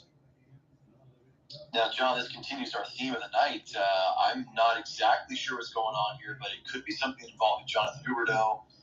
He seems displeased. A lot of the Flames players seem displeased. We got a conversation between all 4 referees. Not to put you on the spot, but if you're seeing anything, let me know what you got here, because is this something, again, with Huberdeau committing a penalty? I was looking at his mannerisms. As now all 4 referees meet, we will be getting a penalty. I have not seen what it is on yet, but we definitely do have one. Oh, so it's actually going to go the other way, John, here. So the captain of the Detroit Red Wings, Dylan Larkin, for an infraction that I did not see. I'm so confused by the officiating tonight. We're going to have to get a replay here, which I'm now getting on the Sportsnet side. We're looking at the puck drop. Coleman clashes there with Raymond. No, that wasn't the correct replay. But the Flames now Could they be bailed out here? They're getting their 4th power play. This is what you talked about with the wings and staying out of the box. Now it's been 4 penalties. This is 0 for 3 so far for the Flames. Can they make it 1 for 4 tonight and tie this game? I have to imagine that Larkin, from what I got, must have got a penalty for playing the puck with his hand right off the draw. That could be the only thing that I'm thinking of, as the Flames will now get an opportunity. Again, they had an opportunity right at the halfway point of this third alongside Cooper Hopkins to try to score one here. John Underwood now going to try to close this one out. Flames have an opportunity to maybe take this into some extra hockey, but they've got to get vulcanized rubber at the net toward Cam Talbot. It's that simple. Wrap around. This one goes way wide. Nazem Kadri near the wall. He's got no reinforcements. Now take a D to D. Rasmus Andersson. That one had Talbot right in the mask. Is picked up now for Chirot. Chirot tried to make a back pass. Red Wings, great job of being right where they need to be. Try to get this out. JT Comfort stays on his feet. That was good kill there for JT, the former Av. As Dan Vladar will start this one again. 1 minute left to go in the man advantage, and Calgary's got to have it. There really is no other way to say it. Find a way to get there offensively. Zary on the off wing. As this shot goes wide, try to be kept in by Matthew Coronato. Coronato. Now for Sharon Govich. Sharon Govich, bomb to the right wing, saved by Talbot. Rebound. This one doesn't hit him. That was stopped at the right pad. Sharon Govich now lets it go again, looking for a deflection. That one, Talbot says no. And now the Red Wings, off a diving attempt, will get this one through neutral. Find entry now quickly is Calgary. This is Huberdeau. Leave it off the back skate. Good sauce there for Sharon Govich. Down to 20. Sharon Govich now will use the bumper. Here's Weegar, back to Igor. They'll play crisscross here for a moment. MacKenzie, send it across. High slot scores! Connor Zary! It's number 47, John. It's the player that you and I have both said the name of so many times, and it took 4, not 1, not 2, not 3, 4-man advantages, and it's finally Connor Zary, who has looked like the most confident and frankly competent Calgary Flame on the ice tonight. He gets the simple pass from Weegar, and that thing, John, was a seed wired from that forehand shot, the left-hand shot, top of the circle. Huberdeau, I got to give you credit, creates a screen. It may have even deflected as I see the other angle. Either way, we're going to give it to Zary right now, and boy, another note to make before we get back to action. It is the shot that puts the Flames ahead on the shot clock at 24-23. It's tied at 1. Yeah, when they really needed to push, we've talked about it all night, Cooper. You just need that. You just need one. Now the Flames can take this game, and if you're the Red Wings, I think you have to at least make sure you take 1 point out of this defensive effort. If you get nothing, that's going to absolutely sting as you go offside. Zary's got his 5th on the power play from Weegar and Sharon Govich. Yeah, and John, this is going to be 2 minutes and 36 seconds of really interesting hockey for the Red Wings. We talked so much about, hey, which direction is this team headed? Which direction is this coaching staff headed? The head coach in particular. You know what? What kind of pushback does the home squad have right here? Can they get that lead back? What are we going to see from the Red Wings? 2:20 to go. Yeah, we're going to find out, because again, we talk about Huberdeau with a couple penalties. Dylan Larkin, hand on the puck, he takes a critical one there, and the Flames score. They got the life that they needed. You keep giving power plays, and again, the Red Wings were 32nd. As this one gets iced, it'll be an offensive zone draw for Detroit.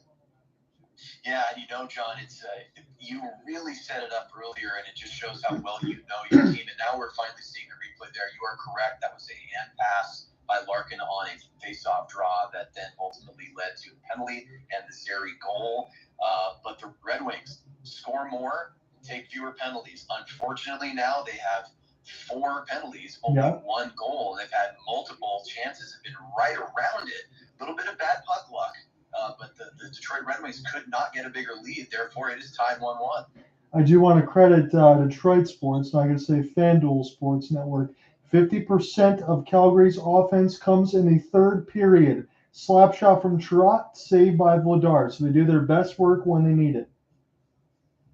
Yeah, right you are. And, boy, we are just so even. 2:12 on the clock, but there's a shot of Wolf on the bench. And, you know what, we had lots of good things to say about him, but Vladar has looked great tonight, and the Flames are going to continue to need him. You know the Red Wings are going to come with some heat here, no pun intended. And, John, I'm excited for this last 2 and change. It is Andrew Kopp against Mikael Backlund, and the captaincy for the Flames win it. Chip it off the glass. It's not out. Baseball-style snag for Weegar. Let's do it again. Yes, indeed. Yeah, all to play for here, John. And it looks like you and I are, the math of it all says that we might be in for some extra hockey or maybe a little 3-on-3 competition. But either way, 2 minutes is still a long time in a hockey game. We'll see if one of these teams can take the lead back. Well, hopefully Jen doesn't get mad at me for keeping the extra, but I figure it's well deserved between our two teams that we should have some bonus hockey. Weegar, great save. Sharangovich might have iced it. This one will get sent out the glass. I don't think Calgary's going to mind it. Yeah, no, you're certainly right. And Sharangovich had to ice it right there. You can start to get a sense of who's got the upper hand here with the time dwindling down. It is the Red Wings, when one team's icing the puck just to get a little relief, and that is the Calgary Flames right now. You know who's in control. Dan Vladar, I think he has been the numero uno star, but it's probably going to go ahead to whoever scores the game winner. That's usually the way it is. Kopp this time wins it against Backlund. Chirot, this one way wide, slap shot, cider. That was a bomb at 90 miles an hour. And this one now for Calgary. Try to get this one out. Chirot again. He's having himself a whale of a shift as this one gets sent in. Miramonov now off the backhand. This is dispossessed. Tyler Mott comes in and tries to clean up the mess. And now the Red Wings in the midst of a change. As we'll send it in, Cam Talbot will play it, slow it down. About 80 seconds left to go in this third. Will we need extra? I think the Red Wings need at least a point considering the way they played. Calgary will take it with Connor Zary scoring late, ties this one, and answers the DeBrincat goal all the way from the first. And power play goals, they have mattered. That's the way it's been for both of these teams. So no pluses to give on anybody's stat sheets or minuses, as this is now an opportunity for the Red Wings to start again. They're right to the neutral zone. They'll take their change. It's time for a couple more rushes. Down to 50 seconds. DeBrincat. Flames 8 games decided in overtime or a shootout. They're 5-3 in that span. Dylan Larkin trying to make amends of that costly penalty as Coleman toward the right side dot. Red Wings will start this again in their own end. Here is Larkin, but he ran into the referee. Is Larkin now a couple of stick chops there trying to get around Kadri. And now MacKenzie Weegar will start this one. Here is Tarasenko waiting for everybody to get on side. Here's Larkin off the rush. This one stopped by the right pad of Dan Vladar. 15 seconds left to go in the third. Will we get anything or will we just go to OT? Sent in deep by the Flames. You do have Sharangovich trying to bother the Red Wings here, but I think this is where it's going to end. We're going to go to OT. It's tied at 1. Connor Zary, all-important goal on the power play, answers DeBrincat. Let's play more hockey. More hockey indeed, John. You see Talbot getting some congratulations from his teammates, and Dan Vladar. It's all business there. The goalies really have been the primary story, and the refereeing has also been a story, but luckily they sort of got out of the way of things in the last few minutes of this game. However, it was a call that ultimately led to the tying goal, and that was for a hand pass on a faceoff. You don't see it every day. No. But that is what Larkin committed, and it was seen by the Stripes. They made the correct call, unfortunately for Wings fans like yourself, but fortunately for you and I, we're going to get a little overtime period here, and each of our teams has come away with at least 1 point tonight. So thumbs up for that. I think that's always the rule when you and I do the broadcast between Detroit and Calgary. If I had to split it, we'll have both teams win an OT, and then both teams pick up 3 points in the 2 meetings. That sounds good to me. So we'll, no matter what, whoever gets it tonight, we'll just make some calls, and then we'll have it arranged for it to go the other way when they meet again. So we'll celebrate, but we'll know that it's all going to balance out.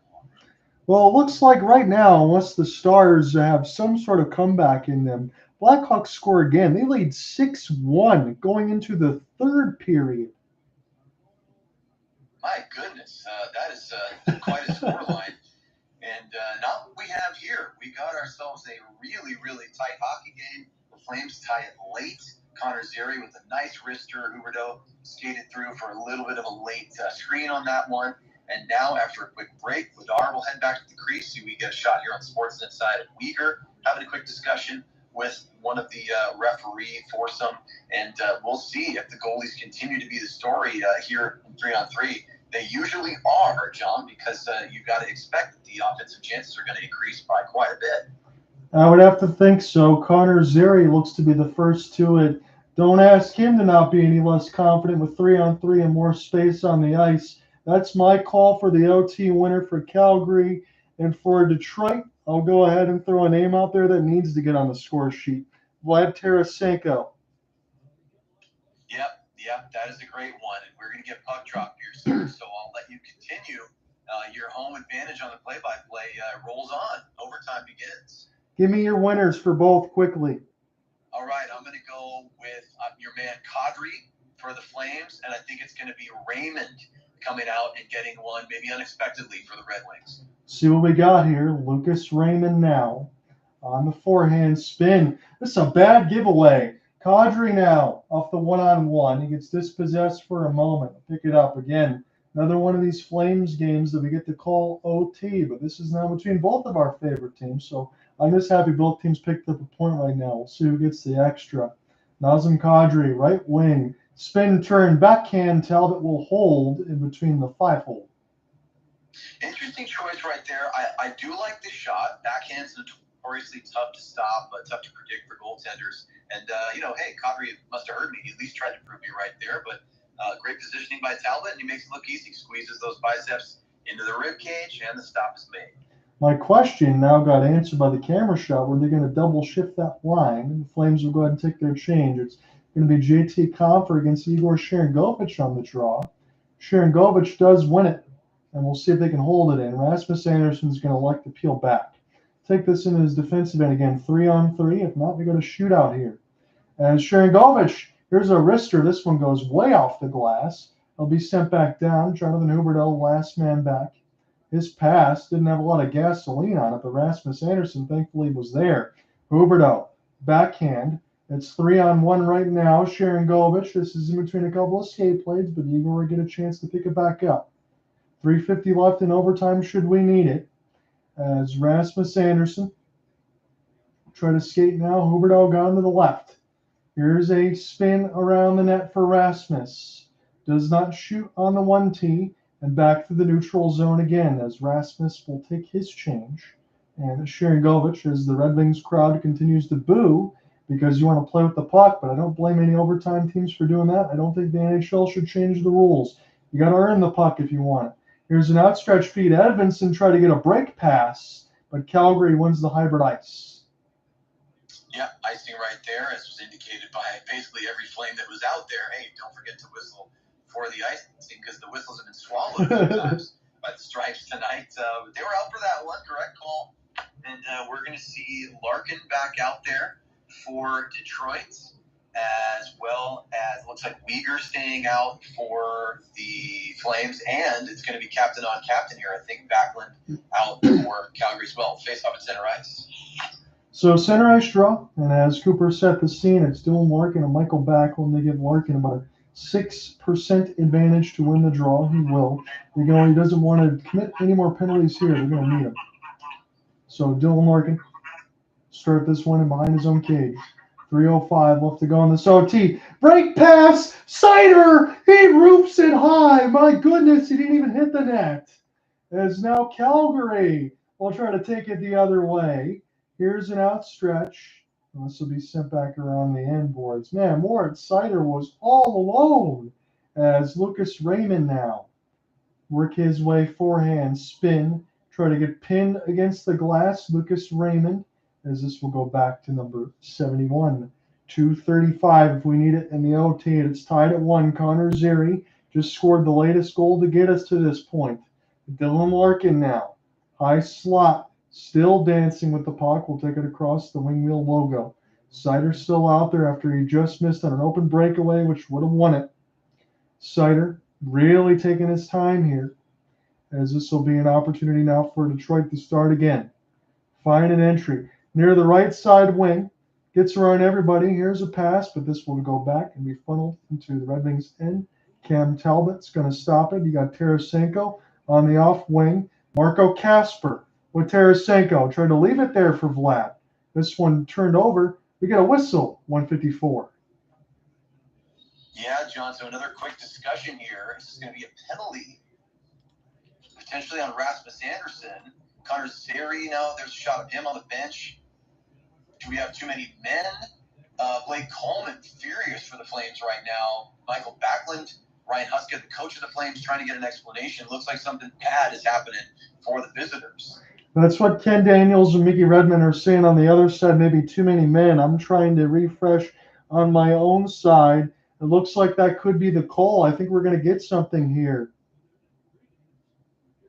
Wow, that is an interesting one. I just got a full ice replay of that in slow motion. There were technically 5 men out on the ice for the Flames for a brief moment, but 2 were skating to the bench and had absolutely nothing to do with the play and were not impeding the Red Wings in any fashion as the puck was completely on the other side of the ice toward the penalty boxes. I still don't have a clear explanation of if this penalty has been called, but Zary, yes, I believe Zary is going to go across the ice and will be sitting in the penalty box. It's 2 minutes, man advantage now for the remainder of overtime, if it goes that far, John. Detroit now with every chance to win this one with a 4-on-3. My question, why would Connor Zary be serving of anyone you could choose? Boy, my confusion continues, John. We're going to have to discuss this as we get to the end of this game, but still, everything to play for here. 1-1, 10 seconds into the man advantage, 4-on-3 Detroit. This is bonkers here. It's a 4-on-3 advantage, and the Red Wings have a chance to essentially steal 2 points. Raymond Larkin, good save, Vladar with the right pad. Tried now for Raymond. It's a passive box and a triangle here for Calgary, just trying to protect the middle of that slot. The outside's going to be open. Sider's chance. This gets deflected. Lucas Raymond picks it back up. He shoots. He scores! It turns out that I was right, and I'm so mad about it, John. What a shot. It's Raymond.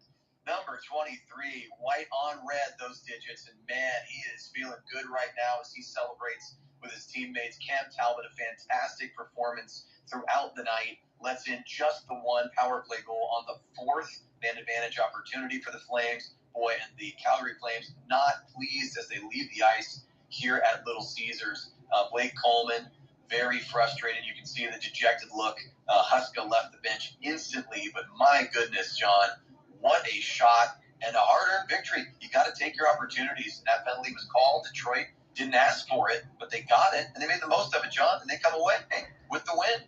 Yeah, Cooper, you said it right. Honestly, I'm a little bit beside myself and shocked. I mean, you called the game winner there for Lucas Raymond. But of all the penalties, and again, I'm not trying to play sour grapes on either side, of all the penalties that could be called, you get Dylan Larkin with a hand on the puck. You get a too many men somehow that they somehow saw, but all the trippings, the cross checks, everything else was just not called. And in the end of it, the Red Wings take a badly needed 2 points. The Flames do get 1. They take a 2-1 win in OT, but this has been bizarro land as far as officiating, as far as I'm concerned.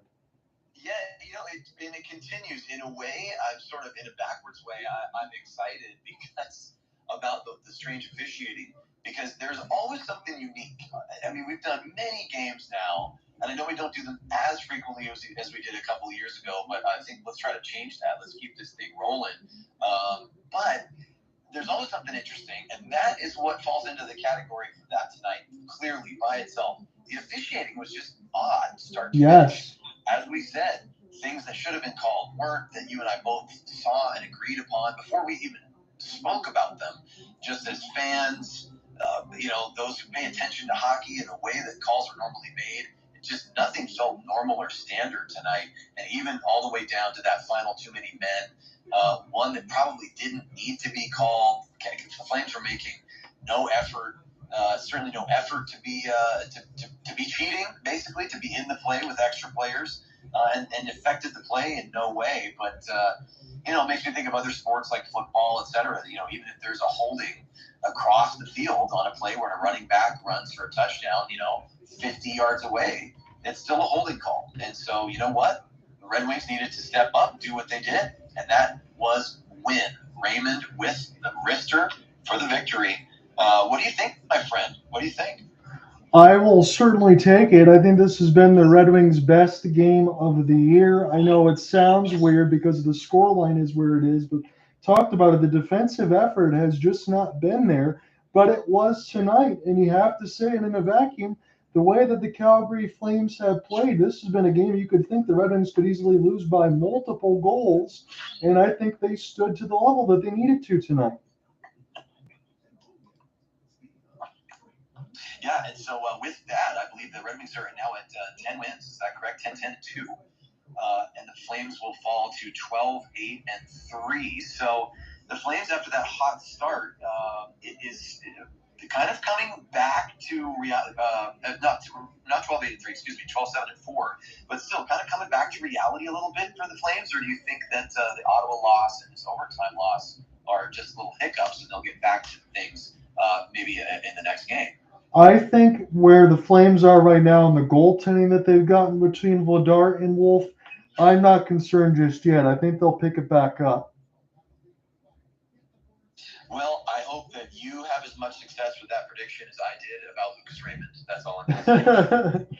Absolutely. Before I close here, I just want to talk a football thing for a moment. I'm looking at my picks here. I got to make them tomorrow because you got to do all the stuff for Thanksgiving. I am taking Seattle to cover 2.5 against the Jets comfortably. Yeah, I'm with you on that one. I am with you on that one. And hopefully, speaking of being with you, I do plan on it. Again, I know it's a busy time for me with some work projects, but I'd love to be with you for the Flames when they take on the Columbus Blue Jackets for many reasons. Not only just because it gives us another chance to work together and chat and catch up and continue to think back on the great times we had in Seattle, but also obviously remember Johnny Gaudreau and his legacy and his family and his brother and all those things as well. It should be a fun broadcast and a bittersweet one as well. If I shed a few tears, my voice shakes, please excuse that because it's probably going to be one of those nights. Certainly, you and I both, and no shame whatsoever. He and his brother were great. Johnny in particular, of course, is a great iconic player for Calgary, and I cannot wait. I wish I never had to say this, but I can't wait to see the tributes that will be rolled out, and rightfully so. So, listen, take care of yourself, pal. Stay healthy, and I will hopefully be back with you very soon. And congrats on the win for the Wings tonight. I'm, trying to be a big person. We have the arrangement where next time it'll obviously go to overtime, and the Flames will snipe one. So they'll get the 2 points next time around. Yep, that's going to happen on February 1st. That's my call. Again, have a great Thanksgiving. We'll talk again soon. Hopefully next week you have a good one. This was fun, my friend. You got it, pal. Great to be on with you. Happy Thanksgiving. We'll talk soon. See you.